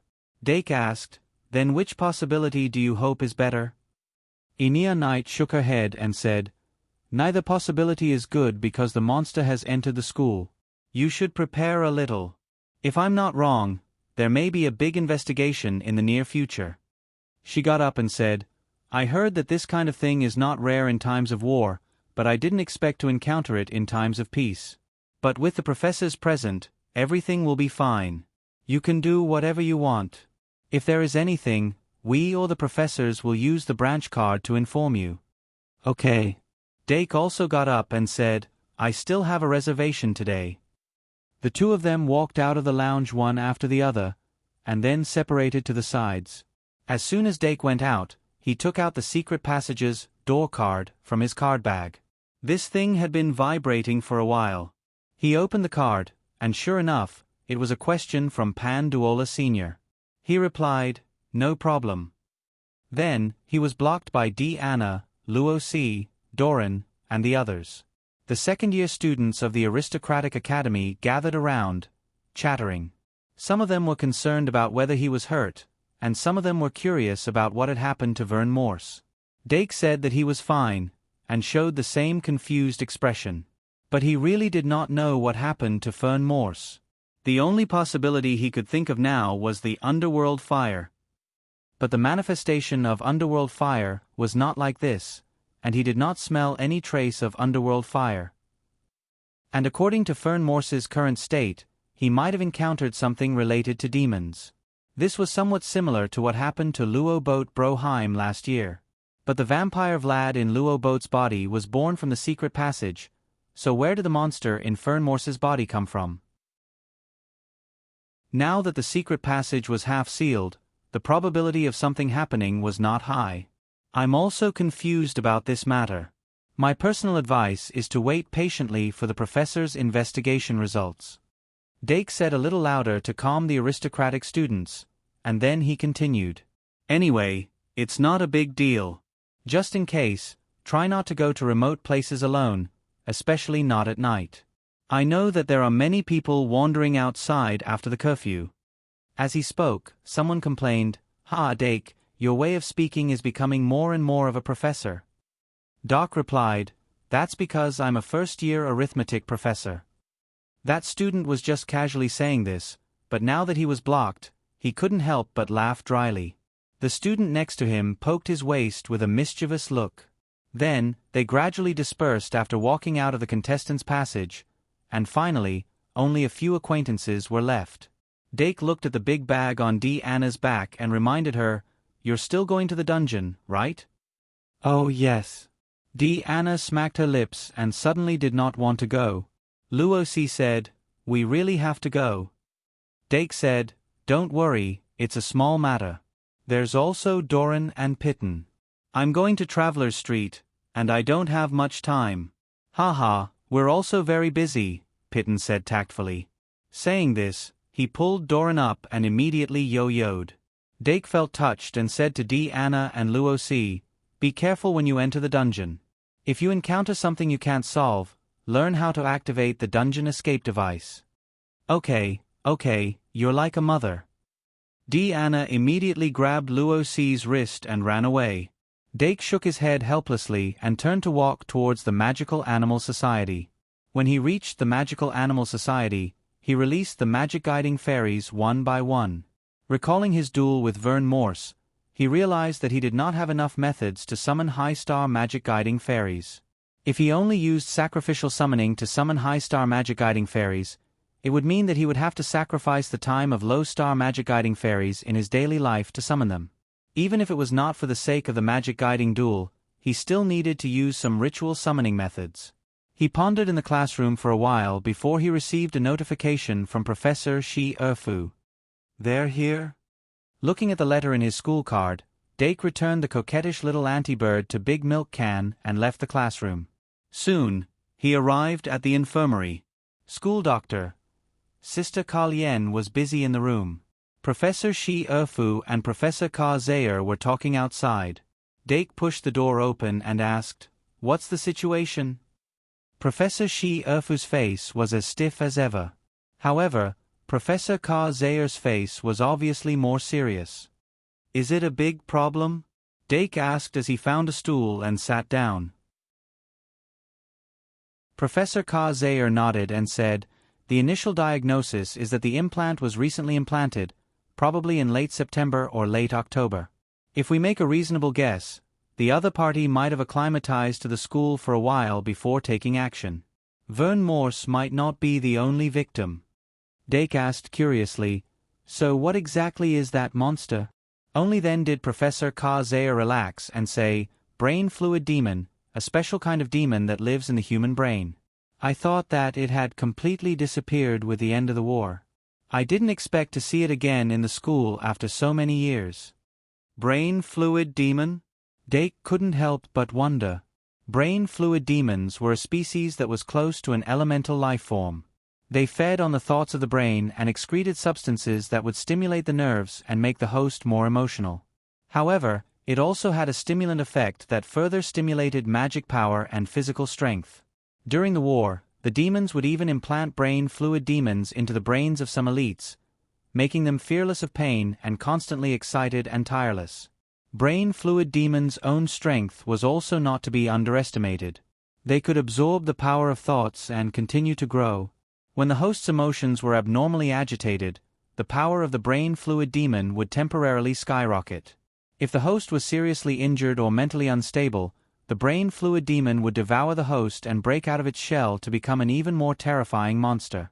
Although this kind of terrifying monster only existed for 24 hours, it still caused great losses to the human race. It was also because of this that the human race completely exterminated the brain fluid demons after the war, and even destroyed all the information on their creation. To be able to see a brain fluid demon after the war was even more shocking than seeing a vampire. Professor K. Zayer said, "Not only that brain fluid demon has obviously undergone a later stage of modification, making it less stimulating to the brain and more hidden. It has almost completely fused with the structure of the brain. Even if you can see through the brain, it would be difficult to detect. If it wasn't for Vern Morse's excessive emotional fluctuations that forced it to appear, it would have continued to lie dormant." Dake frowned slightly and asked, "Then how were they discovered during the war?" Professor K. Zayer said, "Through a type of mental wave. We can create a magic tool that can release mental waves. By adjusting the frequency of the waves to a certain point, it can stimulate the brain fluid demon and cause it to break out of its shell in advance. However, you know that this method can't be used in the school." "Break out of its shell?"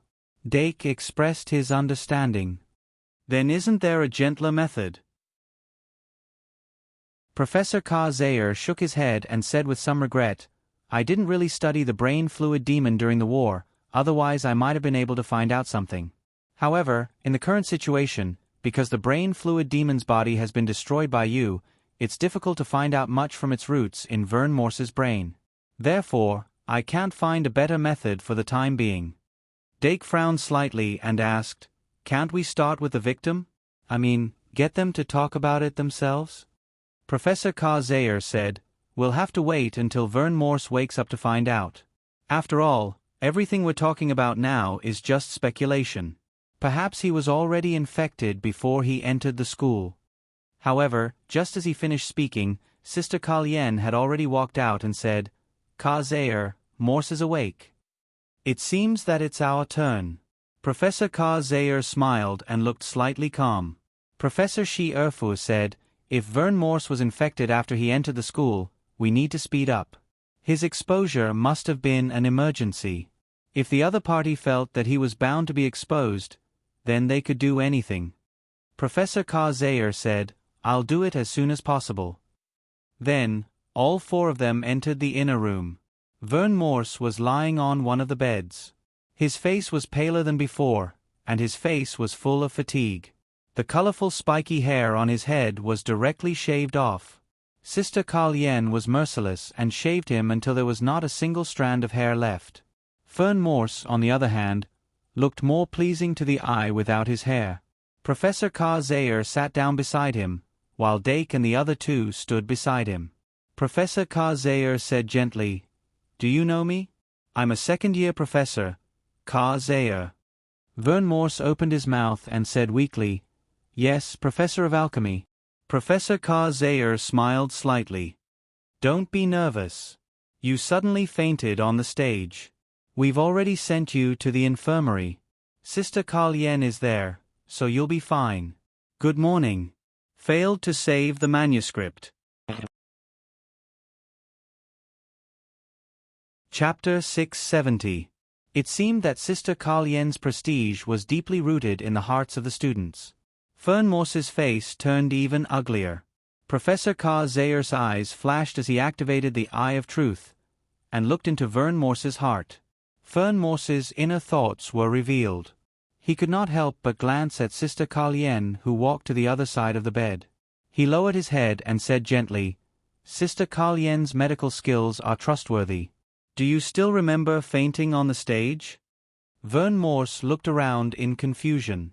Suddenly, he noticed Dake Dimeng standing behind Professor Ka Zayer. His face turned uglier. Seems like you still remember. Professor Ka Zayer touched his nose and sighed. If it were not for Vern Morse's sudden appearance, he would have been playing games with his precious heart in the dungeon. However, the professors were still a deterrent. Vern Morse finally opened his mouth and said, I still remember. I lost. I actually lost. F***CK. If I didn't get the Demon King, how could I lose? Vern Morse's emotions suddenly became agitated and he was about to lose control. Sister Ka Lien pointed at his neck, and he stopped in an instant. His emotions calmed down visibly. Website https://m. Vipkanchu. VIP Professor Ka Zayer nodded slightly and said, in the duel, winning and losing is normal. No one can always win and not lose. You just passed a threshold that you have to pass. Don't worry too much. Then, his eyes were filled with disappointment. Vern Morse had no recollection of being parasitized by the brain fluid demon. He did not even see the brain fluid demon before he lost consciousness due to the unbearable headache on the stage. If Vern Morse did not have any technology to block his brain or tamper with his memories, then he was obviously an innocent victim. Although this was in line with his guess, it was still disappointing. After all, if this was the case, things would become more troublesome. Professor Ka Zayer thought for a moment and asked again, have you ever felt that you couldn't control your emotions, or that you had a sudden breakthrough in your magic power or stamina? Vern Morse was still cooperative, but when he was thinking, he suddenly felt a sharp pain in his brain, and then his vision turned black, and he fainted again. However, Professor Ka Zayer had already seen through his thoughts. On the night of September 28th, I remember it was Saturday. During the weekends, the students would have a wide range of activities.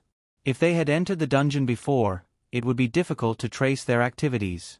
Professor Ka Zayer looked up at Sister Ka Lien and said helplessly, it seems that we won't be able to get anything from him for the time being. Think of a way to remove the brain fluid demon from his head. I mean, in a living state.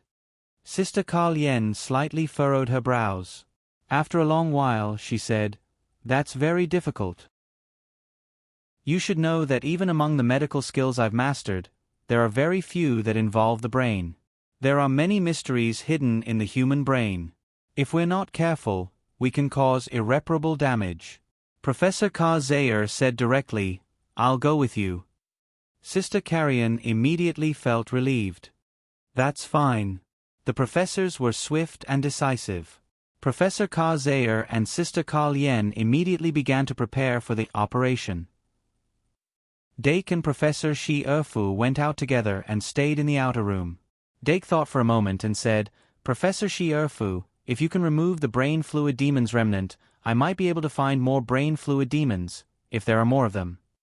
Professor Shi Erfu smiled naturally and said, one of the reasons why I asked you to come here. You were able to find so many treasure chests in the dungeon because of that, right? Dake smiled and said, yes, after my slime was strengthened, it gained some searching ability. As long as I have it, I can try to find more. Professor Shi Erfu said, I hope there won't be too many brain fluid demons. The more brain fluid demons there were, the more people would be infected. However, Dake shook his head and said, I'm worried that we won't be able to find it. Professor Shi Erfu asked, why? Dake said, this incident happened in the duel hall. It must have spread throughout the entire academy. If someone really planted the brain fluid demon in Vern Morse's brain, they must have been alerted by now. If it were me, I would have destroyed the relevant items. Professor Shi Erfu frowned and said, you're right. If this really happens, we can only use other methods. Dake asked curiously, what methods? Professor Shi Erfu said, let Ka Zayer check them one by one. Dake couldn't help but say, won't it be too much work to check them one by one? Maybe, Sylph said in a low voice, non-committal. Dake thought for a moment and said, if you're talking about using the mind-reading ability, I might be able to help. Professor Shi Erfu was stunned. he asked in confusion. You've even learned Ka Zayer's mind-reading ability? Dake smiled and said, my luck is not bad. I just recently refined a magic guide spirit that can see through people's minds. If you don't mind that the other one doesn't have intelligence, I can make 2 of them. I see. Professor Shi Erfu nodded and said, if you really need my help, I'll consider it. Dake smiled and said, just tell me when the time comes. How long will Vern Morse's surgery take? Professor Shi Erfu thought for a moment and said, half an hour. In order to not leave any sequelae, it might take more time. Half an hour? Less than I thought. Then I'll wait here, Dake said. Professor Shi Erfu asked curiously, is there anything else you need to do? Dake shook his head and said, it's nothing urgent. Let's focus on this. Although Professor Shi Erfu used magic to soundproof the room, the 2 of them still tried to keep their voices down when they talked. About 10 minutes later, a student suddenly came in for a consultation. Professor Shi Erfu casually dealt with it, which scared the hell out of the student. After a while, a sound finally came from the inner ward. Professor Ka Zayer was the first to come out. Professor Shi Erfu hurriedly stood up and asked, how is it? Professor Ka Zayer said confidently, I replaced the gap left by the brain fluid demon with some absorbable substances. There won't be any adverse effects for the time being. But what happens next will depend on the absorption ability of his brain. If he can absorb those substances and heal himself, there won't be any sequelae. Professor Shi Erfu breathed a sigh of relief and immediately asked, what about the brain fluid demon? Professor Ka Zayer smiled and said, it has been completely extracted and is now stored in a jar. Do you want to take a look? Yes. Professor Shi Erfu immediately stood up and said, we need to speed up. Professor Ka Zayer nodded and said, indeed. Then he went back into the ward. Dake and Professor Shi Erfu immediately followed. In the ward, Vern Morse was lying quietly on the hospital bed. His complexion was much better than half an hour ago, and there was even a small apple on his cheek. But there was a very obvious scratch on his head. It was not a wound that was stitched up, but a mark that was drawn with a pen. Obviously, Professor Ka Zayer and Sister Ka Lien used this scratch as a line to perform a craniotomy on Vern Morse. But with the treatment methods of this era, even if his head was cut into 8 pieces, as long as it was treated in time, it would still be intact. The problem was that the substance inside the brain was too delicate, and rough treatment methods could not be used. Sister Ka Lien was already a therapist at the forefront of this era, but she still needed the help of Professor Ka Zayer to help her. For them, perhaps it was easier to cut the soul than to cut the brain. After all, things like the soul were not much after it was spread out. But when it came to the time to cut the soul, who would care about such a small problem? Dake turned his eyes to the jar that Professor Ka Zayer mentioned. The jar was placed on the bed, about half a meter high. It seemed to be made of glass, but it should be made of a tougher material. The inside of the jar was filled with a viscous liquid, and a slightly white liquid substance was quietly floating in the jar. That should be the root left behind by the brain fluid demon. The root was about 20 centimeters long, and it was hard to imagine that it was taken out of a human body, but it was indeed so. Dake could not help but want to go forward and take a closer look. He was quite interested in this kind of thing that was rarely seen. But when Sister Ka Lien saw them enter the room, she had already picked up the jar and placed it on the table against the wall. Is this the brain fluid demon? Professor Shi Erfu frowned. Professor Ka Zayer shook his head and said, it's just the root left behind. It took us a long time to separate it. Professor Shi Erfu asked, can you see anything? Professor Ka Zayer thought for a while and said, in fact, it should have been cultivated not long ago, at most 2 months. However, 2 months was exactly the time that Vern Morse had in mind. We can temporarily assume that he was implanted with the brain fluid demon on September 28th. Apart from that, we can only see that this brain fluid demon has indeed been cultivated very carefully. There aren't many people who can do this, even in the school. Even the professors can't do it?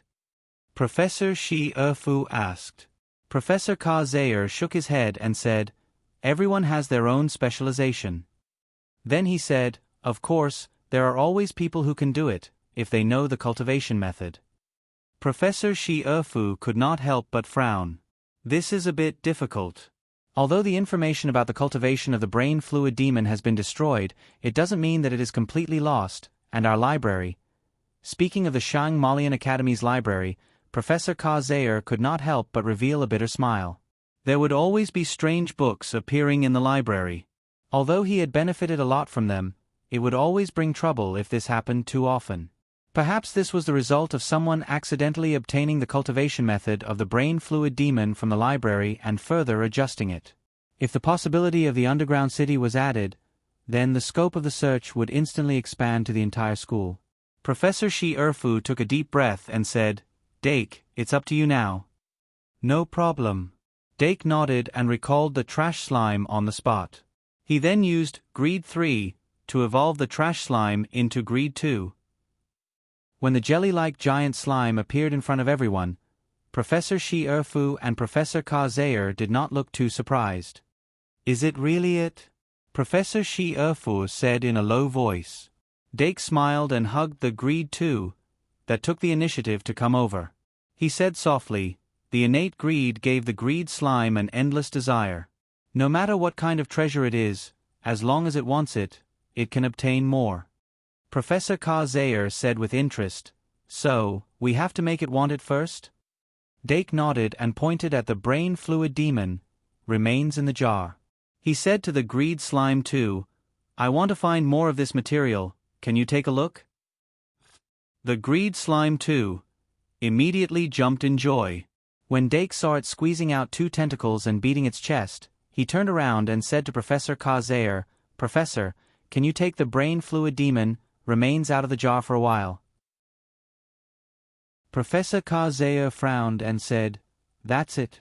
Dake smiled and said, yes. What I want is what it wants. But it needs to touch it before it can analyze the aura of the material it wants. At the same time, it needs to develop feelings. Professor Ka Zayer said, wait a second, I need to do some processing. A few minutes later, Professor Ka Zayer inserted the brain fluid demon, remains into the greed slime to his body. The greed slime 2 twisted its body and used its soft inner walls to wrap around the brain fluid demon remains. It greedily sucked its aura. After it memorized the aura of the brain fluid demon remains, it narrowed its eyes and tried its best to sense, hoping to find more brain fluid demon. Dake and the others waited patiently. After a while, the greed slime 2 opened its eyes wide and revealed an excited expression. Dake looked at the clock and immediately said, we still have 10 minutes. As soon as he said that, Professor Shi Erfu grabbed his arm. A gentle wind swept over and instantly wrapped around him and the greed slime 2. Wait for me. Professor Ka Zayer raised his hand and saw that Dake had already turned into the wind.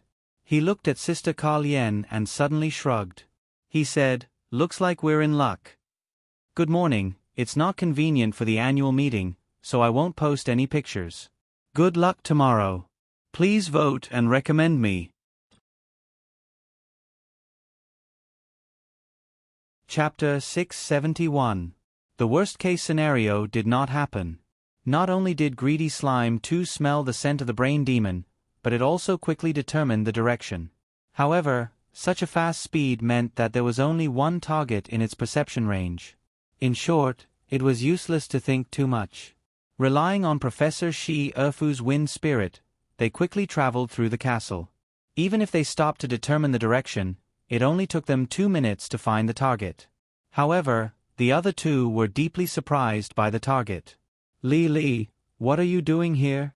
Professor Shi Erfu looked at Li Li, who was sitting on the windowsill and humming a song. Professor Shi Erfu's tone became more serious. Dake's eyes were already attracted by the toy in Li Li's hand.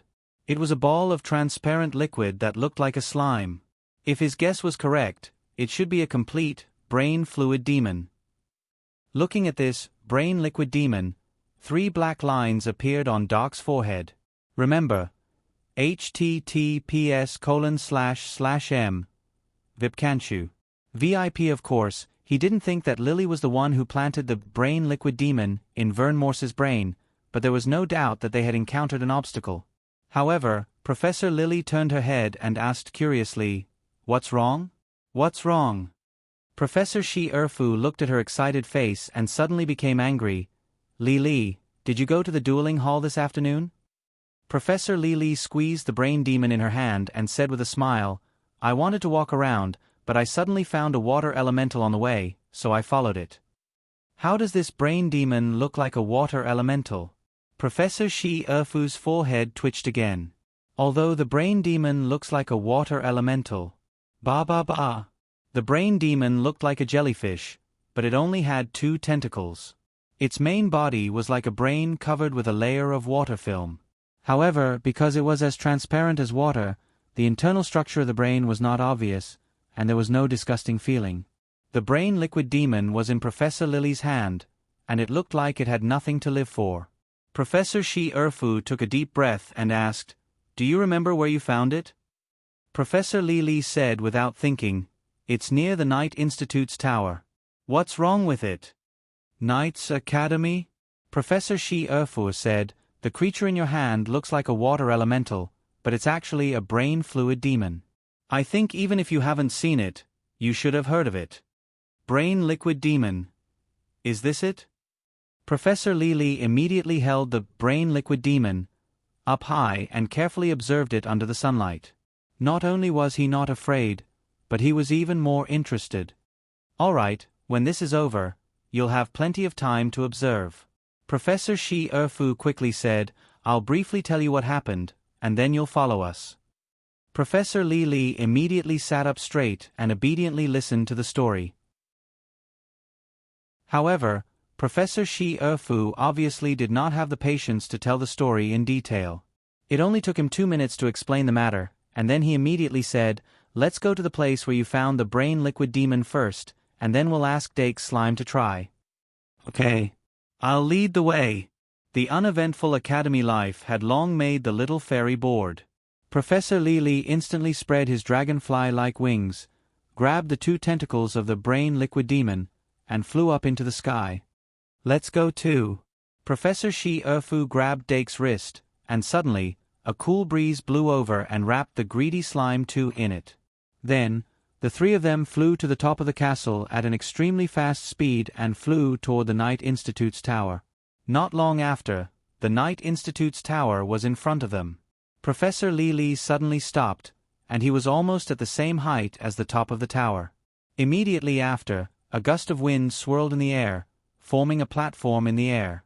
After Professor Shi Erfu stopped, he placed Dake and the greedy slime too on the platform. Then, she quickly said, "Let's try again." Dake looked at the brain liquid demon in Li's hand and said, "Use that." Professor Shi Erfu nodded and said, Li, give it to me." "Okay." Professor Li excitedly handed the brain liquid demon over. Dake reached out and took it. He felt that it was cold to the touch, and it was slightly sticky. It felt slightly different from its watery appearance.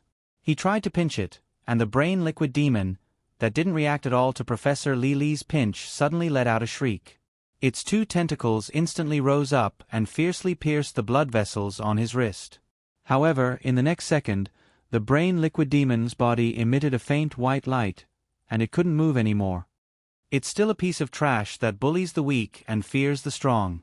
Dake shook his head slightly and placed it in front of the greedy slime too. He said, "I'll leave the rest to you." Ouch. The greedy slime too stretched out its tentacles and hugged it. Then, it narrowed its eyes and carefully sensed it.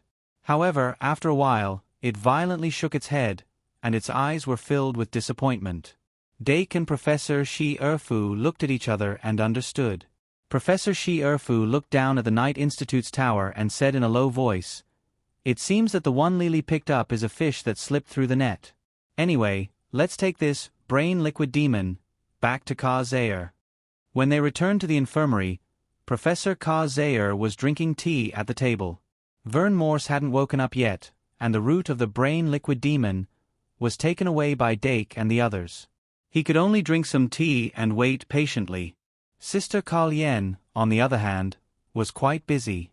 She hadn't stopped since the beginning. Professor Ka-Zayer was quite relaxed at first, but when he saw Professor Lili following Dake and Shi Erfu in, he suddenly had a bad feeling. However, his attention was quickly attracted by the brain liquid demon in Lili's hand. He immediately put down his teacup and stood up. "Did you find it?" Professor Shi Erfu shook his head and quickly said, "Although I don't know what this brain liquid demon is, it was caught by Lili before we found it."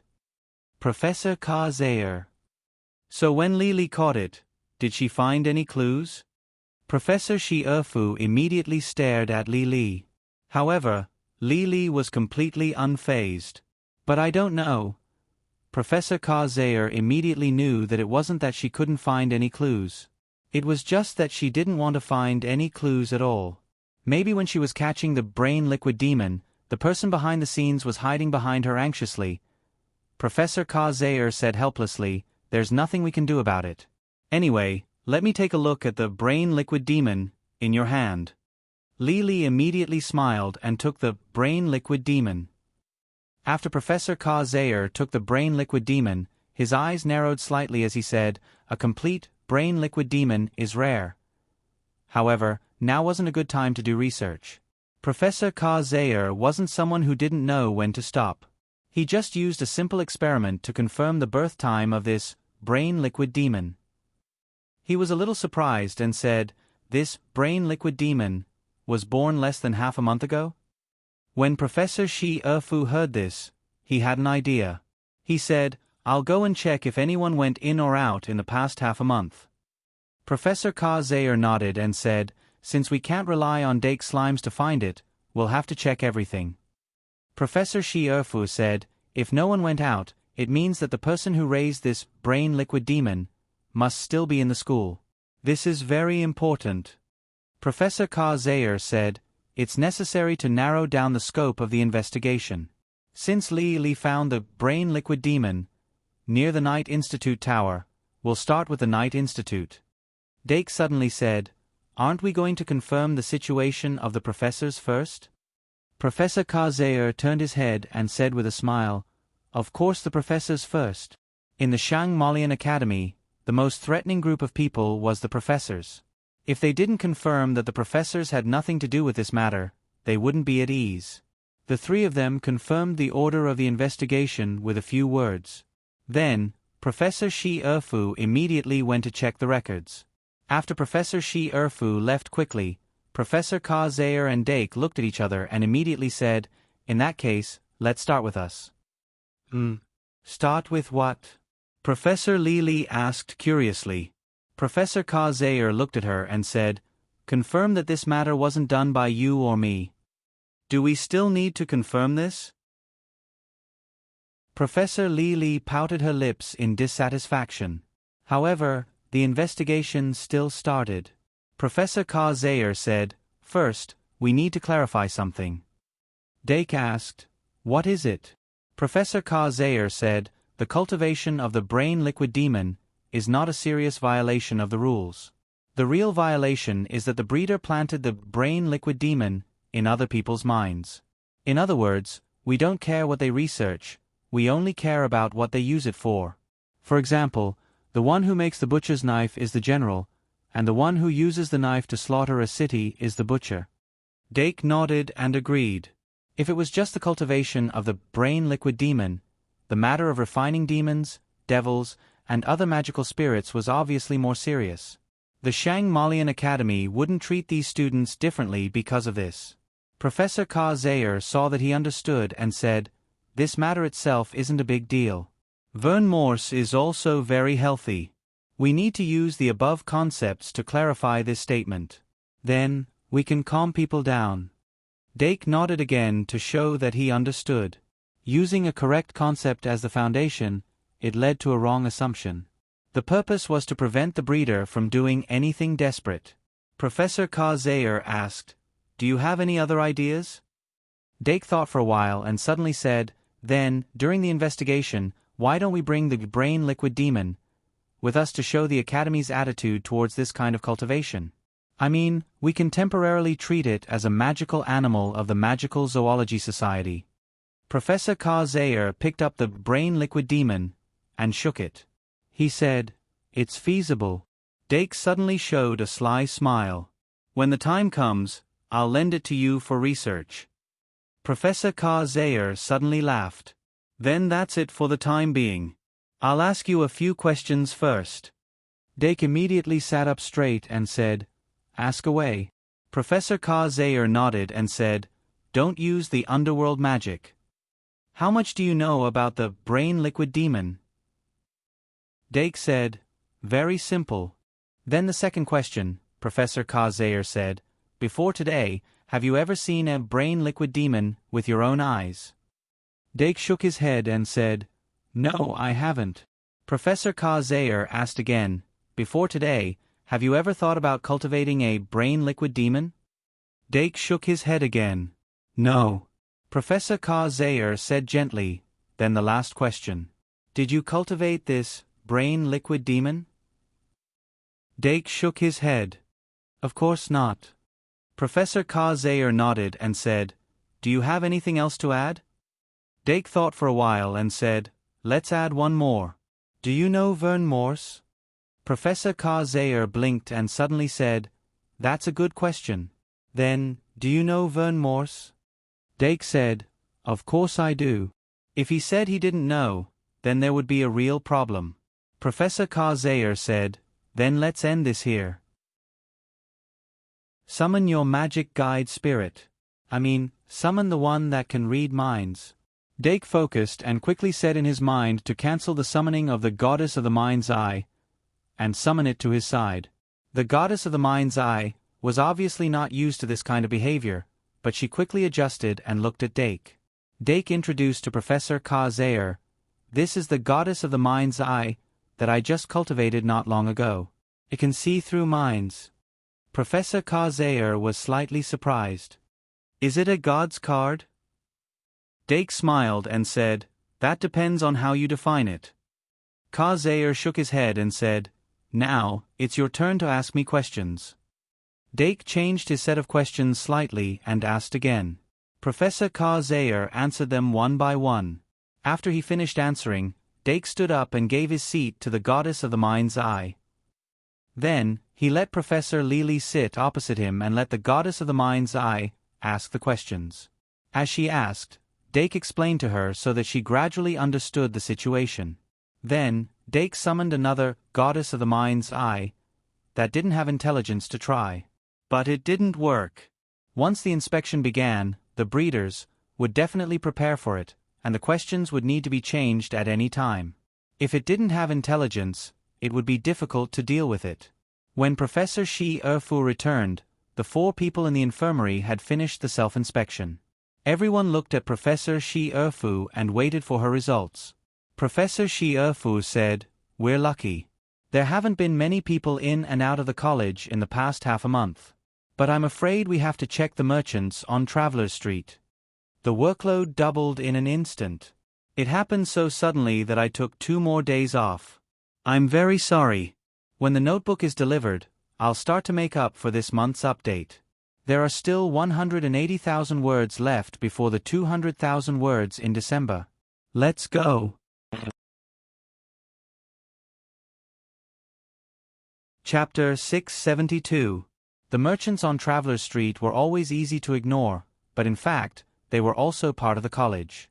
And unlike the professors and students who generally did not go in and out of the college, the merchants had to go back and forth between Traveler's Street and the college town every week. Therefore, they were the most mobile group. The only good thing was that, except for a few people, the merchants were not allowed to enter the castle through the teleportation hub. This meant that the possibility of the brain liquid demon being cultivated by them was very low. Now that the situation was urgent, Professor Shi Erfu decided to first investigate the merchants who could enter the castle, including Eve. First, we'll start with the school staff who have been in and out of the castle this month, then we'll investigate a few merchants on Traveler's Street, and then we'll start with the professors.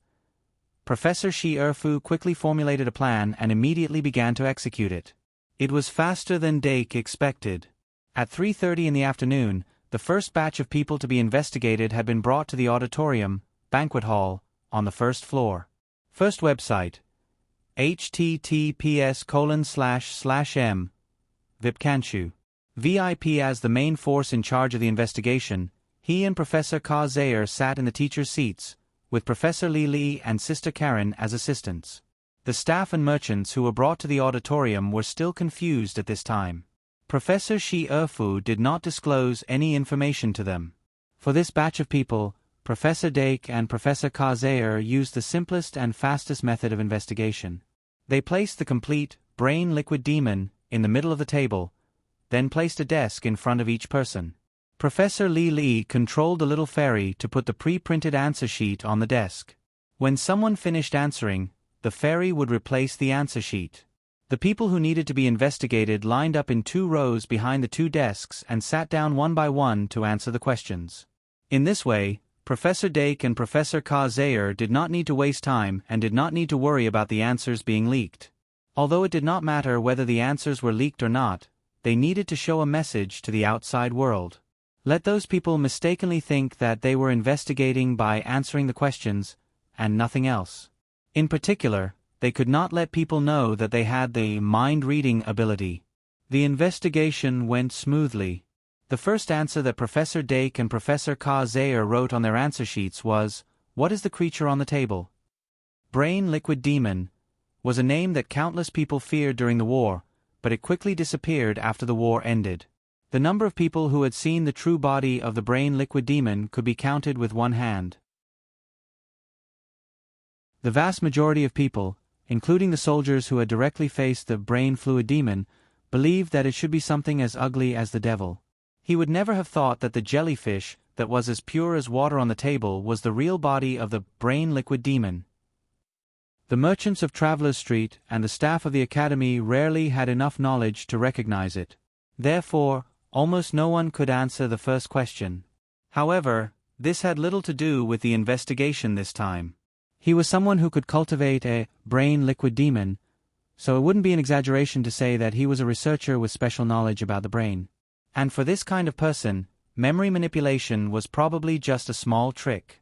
It was very likely that he predicted that after this investigation, he would do something to his own memory and completely seal his memory of the brain liquid demon. This way, his answer would be no different from an ordinary person.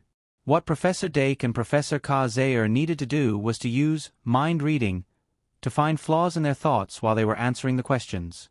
Of course, to be precise, it was Mind's Eye Goddess and Professor Ka Zayer. Whether it was the brain liquid demon on the table or the questions on the answer sheet, they were all there to draw out their thoughts. Dake quickly gave his seat to Mind's Eye Goddess. In order to make it more dignified, he gave Mind's Eye Goddess an older version of her skin. In just half an hour, the results of the first investigation came out. Other than a few people, including Eve, no one knew about the brain liquid demon. There were a lot of people who knew the name Vern Morse, but when he was mentioned, these people didn't have any special thoughts. We can't be 100% sure that they have nothing to do with the brain liquid demon, but we can let them go first. Professor Ka Zayer concluded. After the investigation, Dake took the opportunity to find Eve. He made an appointment with her and let her go. Then, the professors who were notified also came one by one. The professors at the Shang Malian Academy, other than teaching, actually lived in seclusion. They relied on the rich resources of the Shang Malian Academy and were addicted to research all day long. This time, in order to conduct a comprehensive investigation, Professor Shi Erfu called all the professors who could be present. Moreover, she had been a spectator during the investigation. Once a professor exposed himself and hurt someone, she would immediately suppress him. Dake sat next to Mind's Eye Goddess. He was replenishing her mana while observing the professors present. He didn't know the names of many of the professors, but each of them was stronger than the last. For these professors, simple answer sheets were no longer useful. Professor Ka Zayer set up a one-way barrier around the teachers' seats, so that people outside the barrier couldn't see or hear. The people inside the barrier were not affected at all. Then, Professor Li controlled the fairy to freely shuttle around the edge of the barrier, leading the people waiting in line one by one. Dake and Professor Zayer verbally asked them questions inside the barrier. But after a few people, they ran into trouble.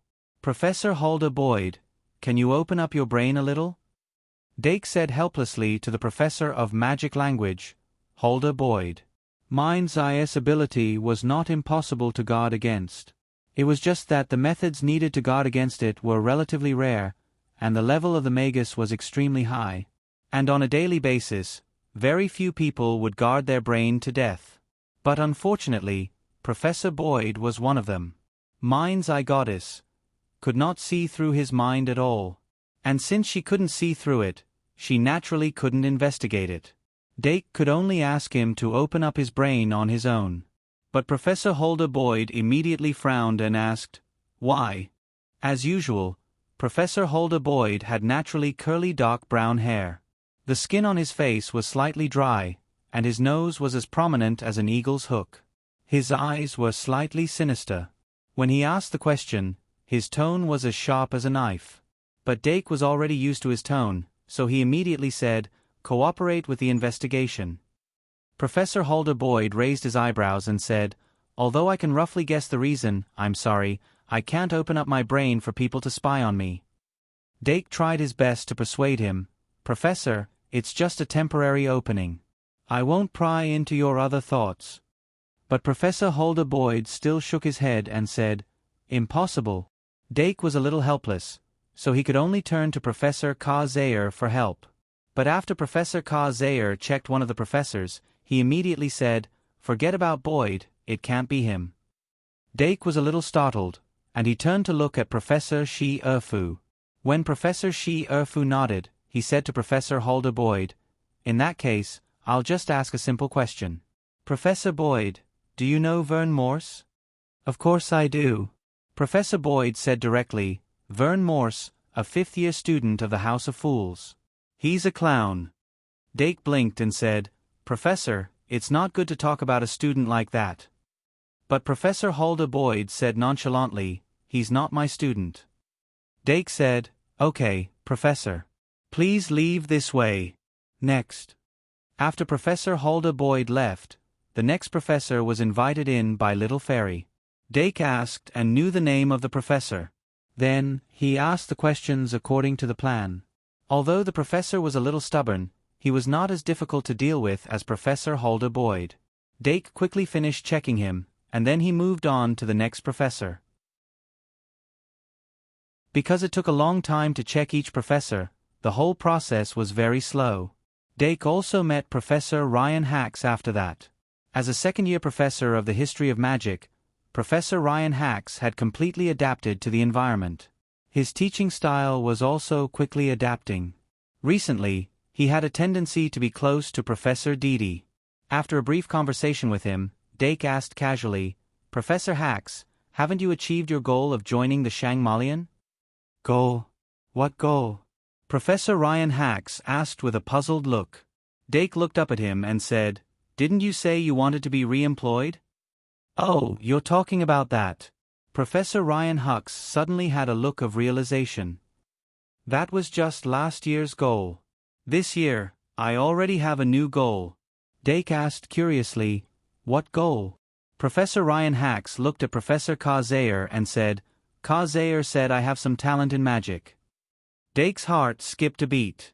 He said, Professor Hacks, are you going to start learning magic from scratch? Professor Ryan Hacks said with a troubled look, yes. I know it's difficult, but there's always hope, right? Isn't the Shangmalian Academy always called a place of miracles? I hope a miracle will favor me. Dake nodded and said, good luck, Professor. Your question is over. Please leave. After Professor Ryan Hacks left, Dake immediately turned to the Goddess of the Mind's Eye. However, the Goddess of the Mind's Eye just shook her head and said, his words and actions are exactly the same. But this is strange. Humans' thoughts are always slightly different from their words and actions because humans are always making choices. Dake pondered for a moment and said, Professor Ryan Hacks may have other ideas, but he is not a researcher. The probability of him being related to the brain fluid demon is not high. Let's not worry about it for now. Immediately after, the next professor walked into the barrier. He was a professor in charge of arithmetic. The entire investigation process was carried out until 6 o'clock in the evening. Dake directly ate with Professor Zayer and the others in the auditorium and quickly discussed. Most of the professors were very cooperative. A few of them, like Professor Holdren Boyd, were also guaranteed by a few professors. The final result was a relief. As long as the breeder is not a professor, the situation is not bad. Professor Zayer analyzed, the threat that a student can cause is ultimately limited. Maybe this brain fluid demon is just a product of a student's curiosity. Dake said, but no normal student would implant a brain fluid demon into a fellow student out of curiosity.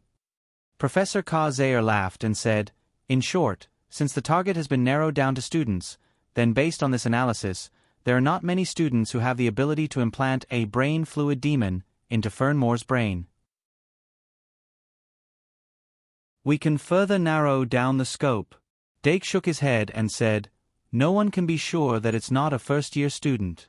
Professor, you should know that it only takes a sleeping potion to knock out a fifth-year student. That's true. Professor Zayer said, then we'll have to continue working hard. Dake said, this is nothing. Professor Shi Erfu raised his head and said, I've already asked someone to arrange it. Tonight, we'll investigate the students of the Knights Institute. How about it? Professor Zayer said, it's not a big problem. After all, Lily caught the brain fluid demon near the tower of the Knights Institute. The possibility that the breeder is a student of the Knights Institute is not low. Professor Shi Erfu said, considering that Fernmore is a student of the House of Fools. The second in line is the House of Fools. After that, it's more likely that it's a student of the School of Magic. Finally, it's the House of Nobles. That's basically it. I hope that we can find the breeder. I don't want to see the brain fluid demon implanted in someone else's brain. After hearing this, Dake asked curiously, Professor, if we find the breeder, what should we do? Professor Shi Erfu couldn't help but frown. The first thing she thought of was, of course, to fire the breeder. However, considering that the breeder was able to cultivate a life form like the brain fluid demon from nothing, he must be very accomplished in this area.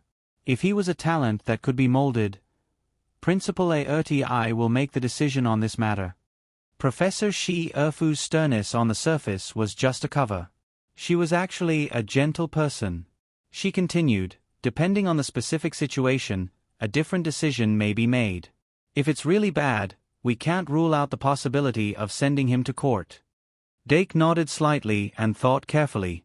He was actually very interested in the brain fluid demon's information, because this thing always gave him a very similar feeling to the magical brain dropper. And his magical brain dropper had gradually become different. Good morning.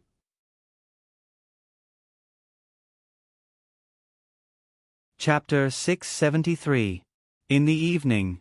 Except for the students who went to the underground city and could not receive the notice, everyone was urgently recalled to the castle and coordinated by the year leaders. There were nearly 1,000 students in the Shang Malian Academy, and there were about 250 students in the Night Academy. If they only relied on Goddess of the Mind's Eye and Professor Zayer to investigate, it would take more than 2 hours to investigate everyone, even if 1 person per minute. What's more, 1 person per minute was not realistic. Therefore, Dake was mentally prepared for a long battle. In the tower of the Night Academy, Ai Ma Mortis, the well-deserved first seat of the second-year Night Academy, did not put down her book even at this time. But her mind was not on the book. What happened? The news of what happened in the open-air duel hall at 1 o'clock in the afternoon had already spread. Remember the website, Vipkanshu. 6. Everyone knew that the fifth-year senior, Vern Morse, was defeated by the second-year Dake Dimming and lost his mind to attack him. Some people noticed that something was wrong with Vern Morse, while others did not. But this matter quickly spread, and even those who did not see it could tell from various analyses. Therefore, some people speculated whether there was something wrong with Vern Morse's mental state. The most likely illness was mental illness, or UU syndrome. In addition, Vern Morse's behavior had always been incompatible with the people around him. After all, no one would dye their hair colorful and sprinkle fluorescent powder. This undoubtedly confirmed the speculation that he was mentally ill. But when the news spread like crazy, few people realized the seriousness of this matter. The Shang-Malian Academy always gave people the illusion of omnipotence, so the students seriously lacked a sense of crisis in the academy. AI Ma did not see the duel, so she could only analyze the incident through hearsay. But she also thought that it was not a big deal, at least compared to the events that happened last year. It was just a student who lost control, which was a very common thing. Until the branch card vibrated, and all the students received the notice to return to the tower, she realized the seriousness of this matter. So she became more and more curious. What happened? But this incident was kept secret very well. Maybe the response was too fast, so the news did not have time to leak. In short, nobody in the tower of the Knights Academy knew the exact news. White Gouda and Luo Boat Broheim, who were also sophomores, were also discussing wildly near her. However, White Gouda had seen the duel, and he seemed to have vaguely sensed something. In such a noisy environment, the students of the Knight Academy once again received a notice from the vice principal, Sarah Shi Erfu, through their academy card. They lined up according to their grades and headed to the auditorium on the first floor under the lead of their respective grade leaders. AI Ma Motis was entrusted with the important task of temporarily becoming the class leader of the first years. She had no choice but to close the book in her hand and gather the first years. However, the first-year students of the Knight Academy were too mischievous. Although she had obtained a list of names, she was completely unable to match the faces of the first-year students with their names. AI Ma realized that he lacked prestige. However, she quickly thought of a solution. Phoenix, who was originally standing silently in the crowd, was suddenly called out by AI Ma. Although she was very low-key in the Knight Academy, she was the magic fairy of Professor Dake Dimming. Although her identity as a magic fairy had been leaked, no one knew that she was actually the magic fairy of the Valkyrie Arvet. Otherwise, she would be even more respected in the Knight Academy. In short, thanks to her identity, her words were still somewhat effective. With Phoenix as an assistant, AI Ma finally managed to control the group of first-year students. Ready, we are going. The vice principal is waiting for us in the auditorium. After the team was organized, AI Ma pushed open the gate of the Knight Academy tower. The students of the Knight Academy were like a long dragon winding out of the tower. The castle, which had become cold because all the students were recalled to the tower, finally regained some vitality. However, when the students of the 6th grade of the Knight Academy all entered the auditorium on the first floor, the vitality that had been restored with great difficulty disappeared again. It was the beginning of the weekend, but the castle was terrifyingly quiet. It was filled with the aura of a mountain storm. After the students entered the auditorium, they suddenly felt an invisible pressure. As many as 20 professors were distributed in every corner of the auditorium. There were even 2 professors guarding the door. It was as if the auditorium was a huge cage, and once you entered, you would never be able to come out again. The students' faces gradually darkened. No one was joking anymore. This time, the first-year students were in front, and the 6th-year students were behind them. As the interim leader of the first-year students, AI Ma Motis walked at the head of the class. She carried a lot of pressure and walked to the teachers' seats where several professors were sitting. She saw the vice principal, Professor Shi Erfu, and Dake Dimming. Why is Dake here? Oh, that's right. He is the person involved in this incident. With this thought in mind, AI Ma walked to the front of the teachers' seats. Professor Shi Erfu walked over and told them what to do next. Then, a barrier rose around the teachers' seats, and no one could see inside from the outside. Do you want to be the first to be tested? Professor Shi Erfu asked. AI Ma looked at the barrier that was only a step away and hurriedly said, "No, I should be back to the 2nd year." Okay. Professor Shi Erfu praised her. Thank you for bringing the first-year students here. You can go back for the time being. AI Ma felt the vibration of her school card and knew that she had received a new amount of credits. She couldn't help but smile. After saluting Professor Shi Erfu, she returned to the second year. Then, Phoenix Dim Eng became the first to be tested. Let's begin. Professor Shi Erfu clapped his hands and let Phoenix enter the barrier first, followed by the second. Phoenix actually didn't need to be tested the most. However, according to the procedure, she still appeared in front of Dake. Don't be nervous. Dake gestured for her to sit down and picked 3 questions to ask. On the other side of the barrier, another first-year student of the Night Academy was also being questioned by Professor Ka Zaire. The investigation of the students was on the right track. The first-year students were used to Dake Dim Eng standing on the professor's side, so they were very cooperative. At first, Dake was the one who asked the questions. Later, he completely handed it over to the goddess of the mind's eye, while he himself only observed and recorded. After half an hour, Spike Leon of the Orc royal family entered the barrier. Dake's heart skipped a beat, and he gestured for him to sit down first. He had always wondered the real reason why Spike Leon entered the Shang Malian Academy. Now was undoubtedly a good time to get the answer. However, prying into other people's private matters was not in line with his morals. After a little hesitation, he personally asked, "Spike, look here. Do you know what kind of creature this is? Brain fluid demon?" Unexpectedly, Spike Leon suddenly blurted out. Dake suddenly came back to his senses, and asked slightly seriously, "How do you know?" Spike Leon was slightly proud. "I've seen brain fluid demon before, in the palace's collection room." Dake pondered for a moment, and said, "Then, do you know how to cultivate brain fluid demon?" Spike Leon immediately shook his head. "That's something that the scholars need to research. I'm not interested in it." Dake's eyes turned, and asked, "Do you know Vern Morse? Is it that student?" Spike's eyes suddenly lit up, and he clapped his hands. "I understand. Vern Morse has been parasitized by the brain fluid demon?" "You don't need to worry about that." Dake pointed at the exit, indicating that he could leave. Although Spike Leon still wanted to ask, under the threat of Dake's gaze, he obediently left through the door. However, he was not sent out of the auditorium, but was ordered to sit at the long table of the Night Academy. Tonight's workload was huge. Considering the necessity of confidentiality, the professors were already mentally prepared to work through the night. After Spike Leon left, Dake put a behind his name as a mark of importance. Although Spike Leon didn't show any signs of suspicion, his excessive understanding of the brain fluid demon made him a relatively suspicious target. Dake asked the goddess of the mind's eye, "Did you see anything?"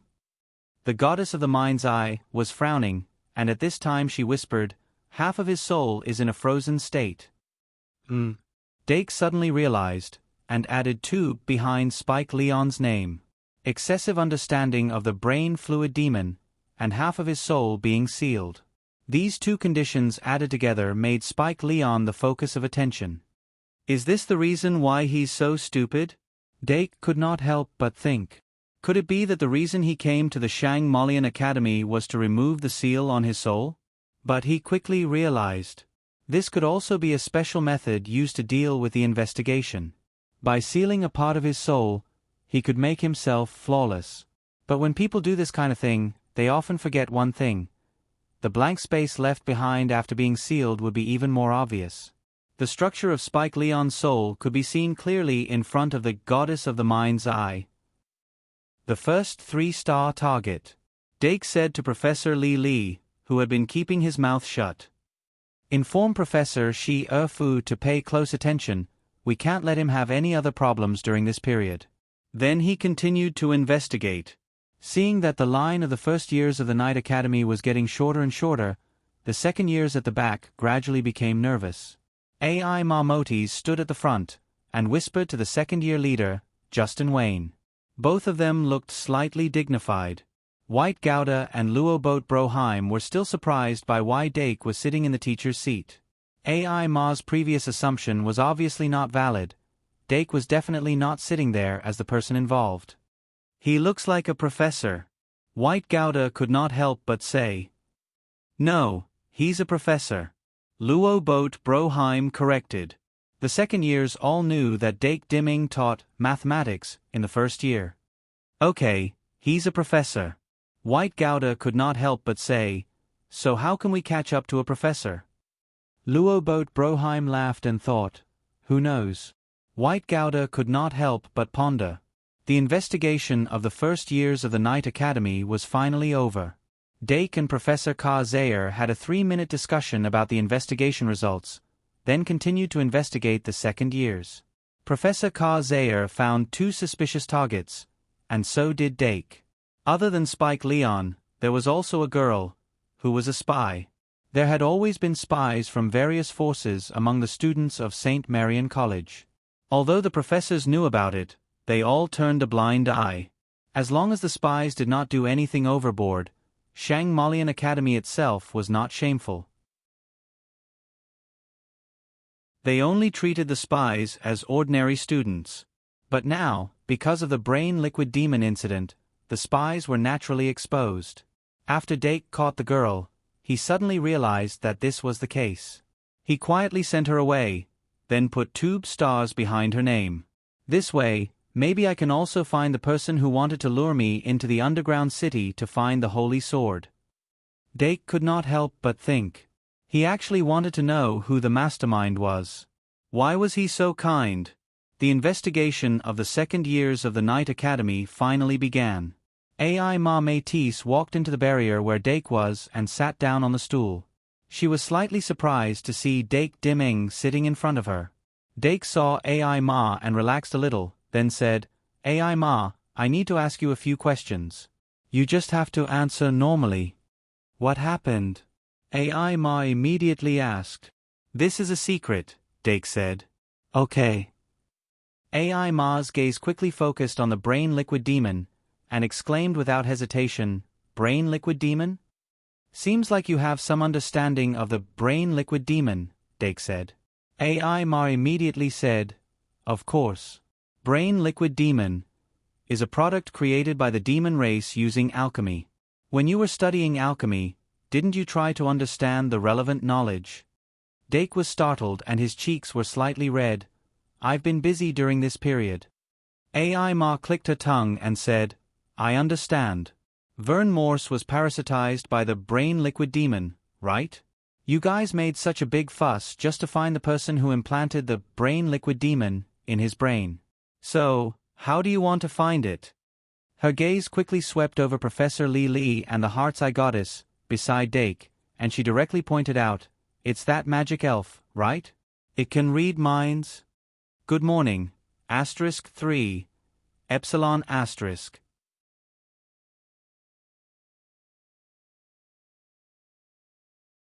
Chapter 674. Mind's Eye Goddess smiled at Ai Ma, and the third eye between her eyebrows glowed faintly under the cover of Professor Li Li's spell.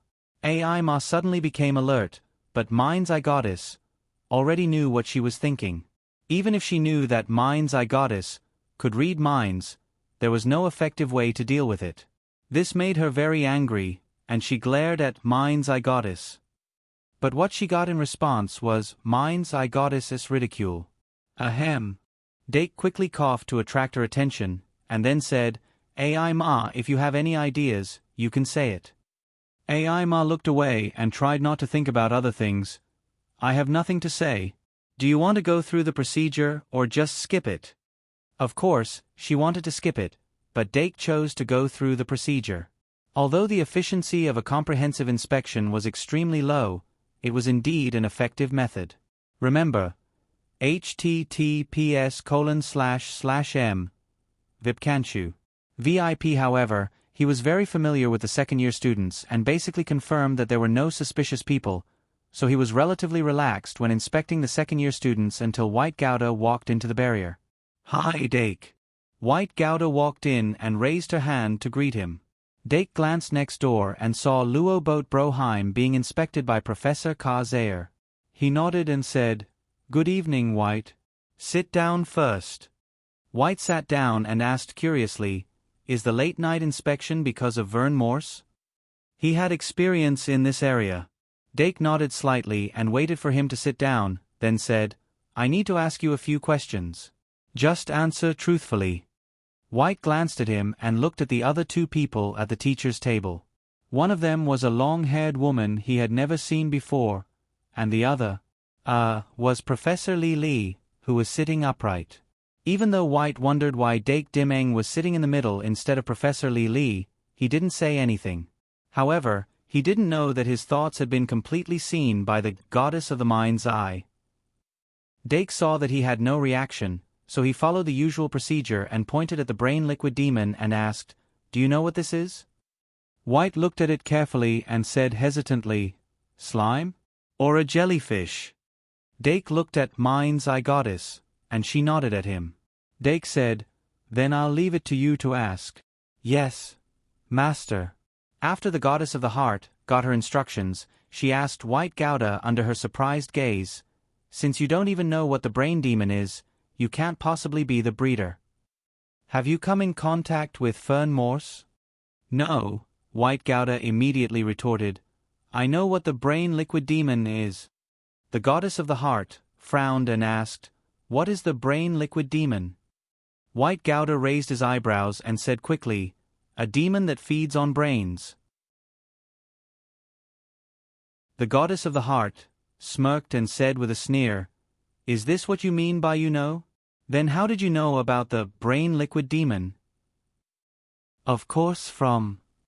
White Gouda was suddenly stunned, but he didn't stop talking. "Of course, someone told me."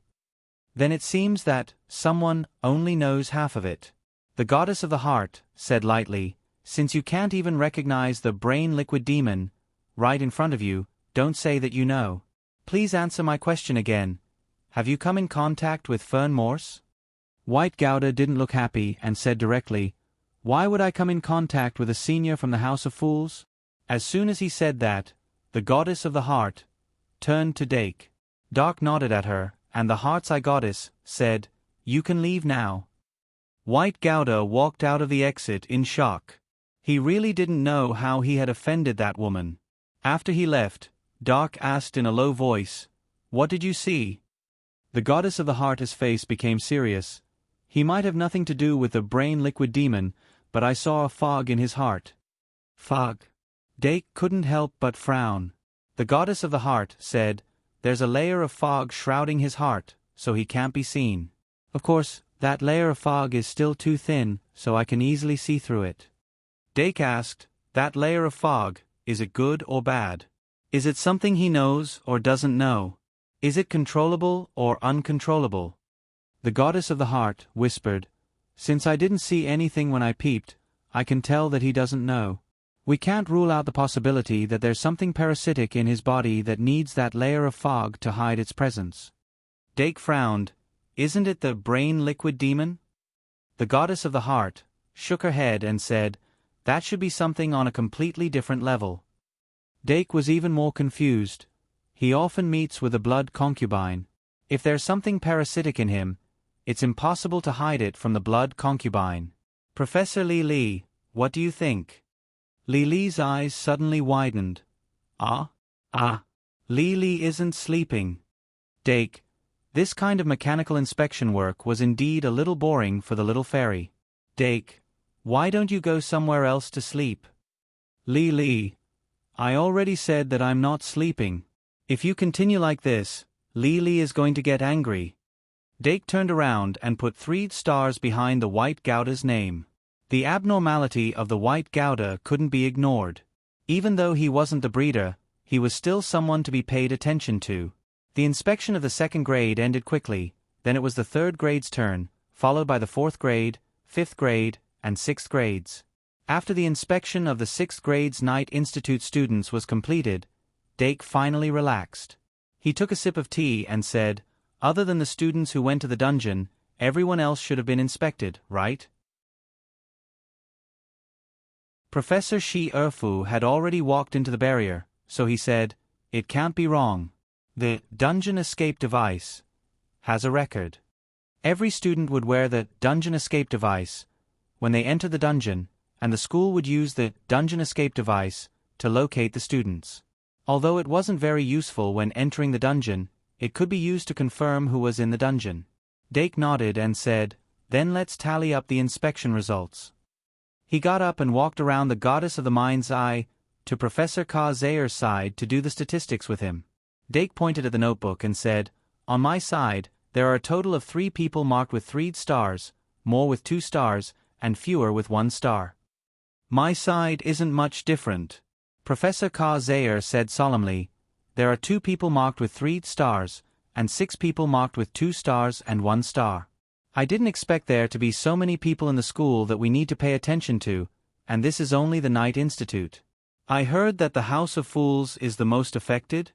Professor Shi Erfu retorted, "There are actually very few people who are problematic, and this isn't something we should be worrying about now." Dake said, "Then should we do the second round of inspection on the people we need to pay attention to, or should we start the inspection on the House of Fools as a whole?" Professor Shi Erfu looked at Professor Ka-Zayer and asked, "Ka-Zayer, what do you think?" Ka-Zayer thought for a moment and said, "I personally suggest that we do the second round of inspection first. I have 2 suspects in the College of Knights. If we can confirm it, we might not need to continue the inspection." Dake asked, "Is it the 2 people marked with 3 stars?" "No." Professor Ka-Zayer shook his head and said, "It's the 2 people marked with 1 star." Dake couldn't help but be surprised. "If that's the case, why not just mark them with 3 stars?" Professor Ka-Zayer smiled and said, "Because they are only appropriately suspicious." Then, Professor Shi Erfu gathered a total of 20 students according to the list and gathered them within the boundary of the teachers' seats. Among the 20 people they needed to pay attention to, a total of 12 were selected by Dake. Among them, there was a first-year student named Spike Leon and a second-year student named White Gouda who were marked with 3 stars. There was also a 5th-year student. Andrew Moraton, who was also a 5th-year student like Vern Morse, was a strong and ordinary student who didn't seem to have any intelligence. But the goddess of the mines, I saw something strange in his soul. He was not only a magus, but also a rare wizard. Although wizards were also a type of magic profession, they were different from mages who were worshipped. Wizards usually needed all kinds of materials as a medium to cast spells. Therefore, they would always deal with crucibles and boil all kinds of herbs that emitted strange smells. These smells gradually accumulated and were difficult to get rid of, which created a dark impression of wizards. Shang Malian Academies, potioneering, originated from wizards' technology. Andrew Moraton hid his identity until now and rarely used his potion card, even in magic duels. This made him unable to display his extraordinary strength, and his grades had always hovered around the middle. But in today's indiscriminate investigation, he was finally exposed.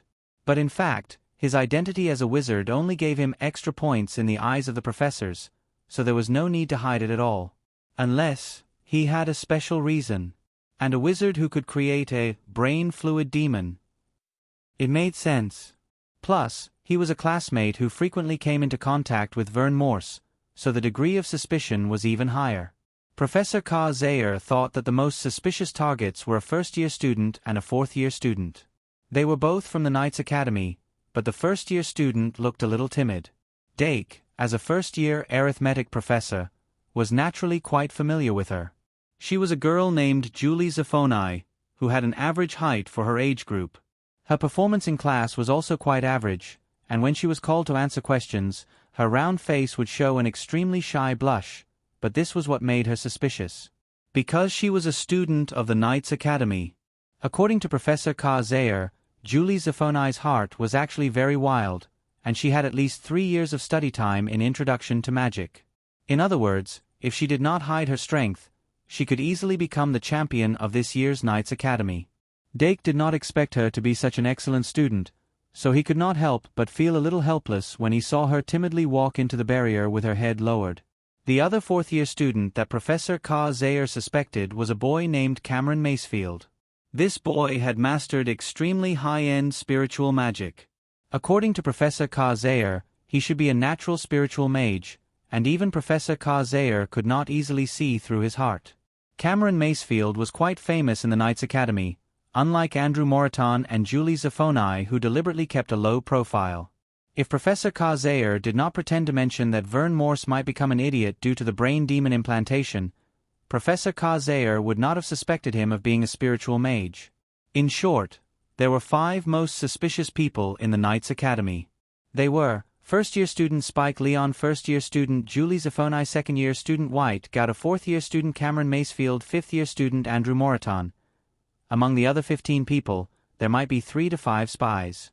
Dake and the others summoned all of them. On one hand, they did not want to make the 5 most suspicious people too nervous, and on the other hand, they wanted to keep the spies' mouths shut and not let them spread the news before the results were out. Of course, the second round of review was also carried out one by one. Professor Shi Erfu still separated the teachers' seats and let Professor Lili manage one side. Shi, Dake, and Kazayer went to the other side and examined the 20 students one by one according to their grade. The first to come in was first-year student Spike Leon. Spike Leon sat upright on the chair. His spine was ramrod straight, and he naturally exuded a righteous aura like that of a lion. Dake had a good impression of him. He did not want to suspect him, but, "Spike, can you tell me more about your situation? If you want to come to the academy to ask for help, I think Professor Kazayer and Professor Shi Erfu will be very willing to help you. The premise is that you have to tell them what happened to you in full detail." Dake looked into Spike Leon's eyes and said slowly. The tall orc prince, when facing this second-year student who was not that tall, suddenly had the illusion that he was the short one. He rubbed his hands very cautiously, but his face was full of hesitation. "Good morning, good night."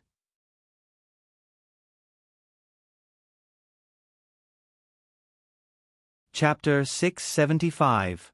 Even though Dake tried his best to show his goodwill, Spike Leon was still unwilling to answer. But when he thought about it in his mind, he exposed the truth. In fact, when Dake asked about it, it was already impossible for him to keep it a secret. Spike Leon's incident wasn't anything new. There was a demon residing in his heart. In the current era, when the demons were completely wiped out, this was what was advertised on the surface. But a centipede dies but does not fall down. Of course, it was impossible for the demons to be completely wiped out. Moreover, there were countless problems left behind by the war. Even if humans only stood on the side of justice, it was impossible for them to truly exterminate those hybrids who were not willing to mix with the blood of the demons. Spike Leon was a mixed blood. It was just that his hybrid was not on the physical level. Before his mother gave birth to him, she was attacked by a mind demon, and a demon seed was implanted in her soul. Remember the website, Vipkanshu. VIP. Then when she was giving birth, the demon seed was strangely transferred into Spike Leon's soul. When the demon seed took root and sprouted, a demon would be born in Spike Leon's soul, turning it into a mind demon. Therefore, Spike Leon was a pure orc physically, but on the spiritual level, he had already been eroded by the demon. He belonged to the extremely rare soul hybrid. Fortunately, Spike Leon was only an insignificant 38th prince, and only had the most basic inheritance. But unless the first 37 princes all died, his life could be declared over when the demon seed was found. But even so, he was still discriminated against, and had always been bullied by those who knew. However, because he was an insignificant 38th prince, no one wanted to pay a huge price to help him get rid of the demon seed in his soul. What his mother could do was to find a way to completely freeze the other half of his soul and send him to the Shang Malian Academy, which had always been the most tolerant towards hybrids. But being a demon and having a magical fairy as a demon were two completely different concepts. Spike Leon rarely enjoyed the beauty of academy life, and no matter what, he did not want to destroy this tranquility. "You can leave first." After Professor Kazayer asked Spike to return to the cubicle, he calmly explained what he saw. "Half of his soul is a mind demon?" Professor Shi Erfu frowned and asked, "Kazayer, do you have any ideas?" Professor Kazayer shook his head and said, "If it was when he was just born, I might have been able to remove the magic seed, but it's too late now. Half of his soul had been corroded by the demonic seed and turned into a mind demon. The method of freezing one's soul was only a temporary solution. The inner demon would break out of the ice one day. If we cut him forcefully, he will become a vegetable. Professor Shi Erfu's frown deepened. Then wouldn't this Spike Leon be the best seedbed for the devils? Maybe. Professor Ka Zayer was non-committal. There was another thought in his mind, but he did not say it out loud. If the Mind Demon, who spread the magic seed, happens to be one of the Demon King's resurrection vessels, then could the magic seed she spread also become the Demon King's vessel? But Dake hit the nail on the head. Professor Ka Zayer sighed helplessly and said, although we don't fully understand the Demon King's resurrection mechanism, it is theoretically possible. There have been cases of Demon Kings being resurrected by the descendants of vessels. This means that this trait is heritable. That's really tricky. Dake could not help but say. The Demon King was not dead. Everyone present knew this fact. It was just that they were relatively optimistic about the Demon King's resurrection. After all, in the face of the threat of the god's resurrection, a mere Demon King could only enjoy himself. However, this was not a topic for entertainment for the person who became a vessel. The feeling that Spike Leon gave people was that he could be used as a vessel by a magical beast at any time. Ka Zayer. Professor Shi Erfu asked, can you confirm if he was chosen by the Demon King? If the Demon King had a clear mind, of course, he would not choose an orc prince whose soul was half frozen. However, the Demon King's mind had a theoretical problem, so the probability of him being randomly resurrected was very high. Therefore, it was not impossible for him to be resurrected by an idiot. Although Shi Erfu knew that the probability was pitifully low, he still asked for insurance. However, Professor Ka Zayer shook his head again. Then we need to remove the seal on his soul. Dake agreed. But at least we can rule out the possibility that he is the breeder, right? That's true. Professor Ka Zayer smiled helplessly. After all, he is sealed. Professor Shi Erfu frowned and said, we'll talk about Spike Leon later. Let's move on to the next one. When Julie Zephaniah was summoned, her head was still lowered. With her skinny body, she looked like she could be blown away by the wind. She looked very pitiful. All in all, her acting skills were perfect, without any flaws. Dake had been teaching first year for a long time, but he still did not realize her true nature. Julie Zephaniah, sit down first. Julie Zephaniah carefully sat down on the chair. She did not know that she had been seen through, and she was still acting wholeheartedly. As professors, both Ka Zayer and Dake did not think that it would be fun to directly expose her. Julie Zephaniah's hair was neatly combed, and her long reddish-brown hair was draped over her shoulders. Her face was slightly round, but it was quite cute. Who is your teacher, Zephaniah? Professor Katzer asked after observing Zephaniah for a while. Julie Zephaniah's eyelashes fluttered, and she clenched her fists nervously. She then said the names of the first-year professors in a soft voice. Professor Ka Zayer tapped the table and interrupted her. You should know what I mean. Julie Zephaniah quietly looked up and glanced at Dake Dimming before finally saying, if you're talking about the professors outside of school, then I'm a student of Hidden Hand. Hidden Hand is actually his student? No wonder. Professor Ka Zayer looked away. Professor Shi Erfu said, do you have any proof? Julie Zephaniah had no choice but to perform vanish into thin air in front of the professors. After she left, Dake asked curiously, who is Hidden Hand? Professor Ka Zayer explained, he's a very famous thief during the war. His stealth skills aren't unparalleled in the world, but he's unrivaled among humans. Until now, no one has been able to see through him. However, I didn't expect that a student of a thief would be assigned to the Night Academy. Thieves need to be bold and careful, Professor Shi Erfu said. Professor Ka Zayer smiled and didn't continue. In fact, Julie Zephaniah purposely restrained her thoughts when she answered questions. Perhaps she had more secrets that people didn't know about. After a while, the third person they paid attention to, the second-year White Gouda, finally walked out of the cubicle. Professor Ka Zayer and Professor Shi Erfu's expressions became serious. White Gouda was a very important person to pay attention to. It wasn't just because he was a hero's son, it was also because he had the orthodox Demon King's blood. blood concubine, Ophelia Brad had once been embraced by the Demon King. Her body was injected with the Demon King's blood, and her blood was no longer pure. Naturally, the child she gave birth to would be the same. Logically speaking, blood concubine Ophelia Brad had already become one of the Demon King's vessels the moment she was embraced. And her child would naturally become the Demon King's vessel. The reason why Dake listed her as a key person to pay attention to was also because of this consideration. In addition, according to the original book of Harry Potter, the original protagonist Harry Potter was also one of the Dark Demon King's soul vessels while being the Dark Demon King's star. With this inference, it was basically correct. Therefore, even if one day White Gouda suddenly opened his eyes and loudly declared that he was the Demon King, Dake wouldn't be surprised. Of course, the possibility of that happening was very low. As long as the Demon King had a normal brain, he wouldn't choose the body of a hero's son as a vessel.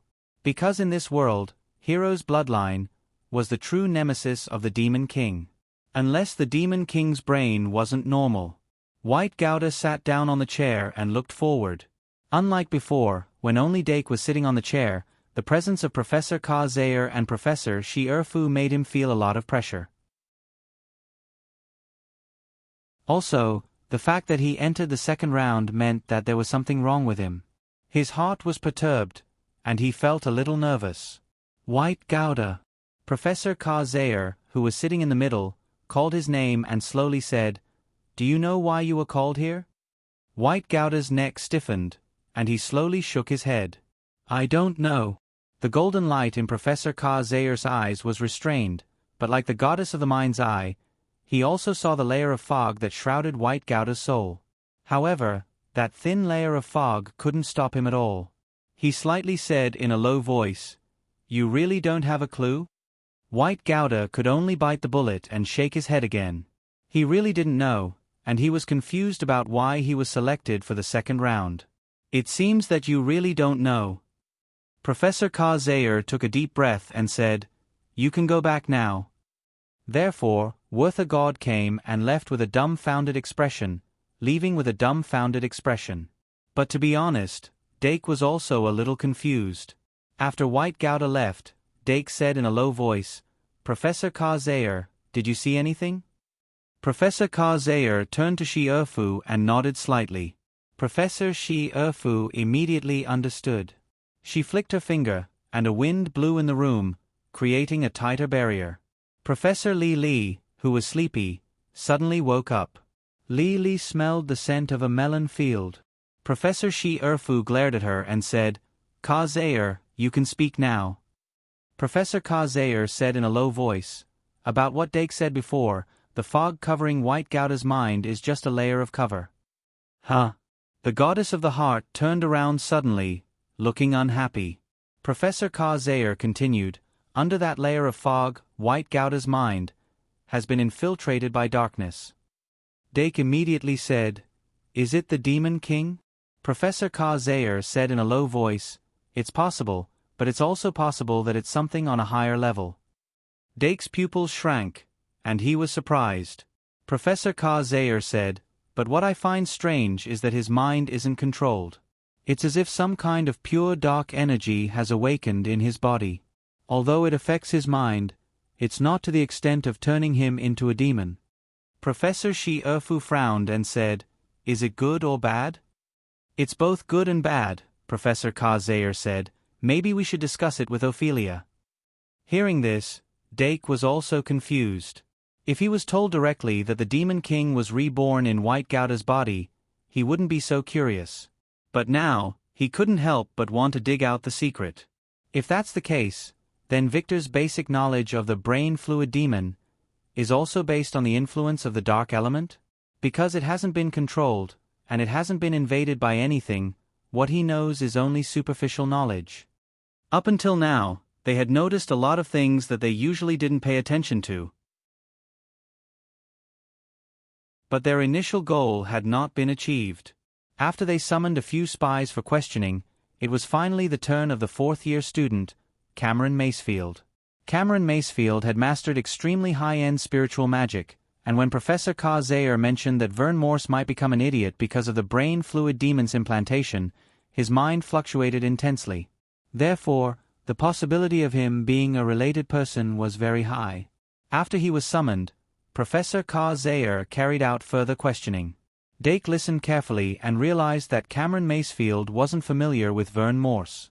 And the reason why he was excited about the possibility of Vern Morse becoming an idiot was because he knew about the brain fluid demon and how it was born. Under the pressure of Professor Zayer, Cameron Macefield finally couldn't bear the torture of his mind and took the initiative to admit his mistake. "I picked up a book at the beginning of school in September," he said in a regretful tone. The book recorded a large number of cultivation methods for special demons, and one of them was the cultivation method for the brain fluid demon. In order to study the directional cultivation of those special demons, so as to refine the corresponding magic elf cards, I began to try to cultivate them. Good morning, good night. You're tuning in to the Narrate and Escape YouTube channel. Don't forget to subscribe and join us on this journey to catch the most captivating stories.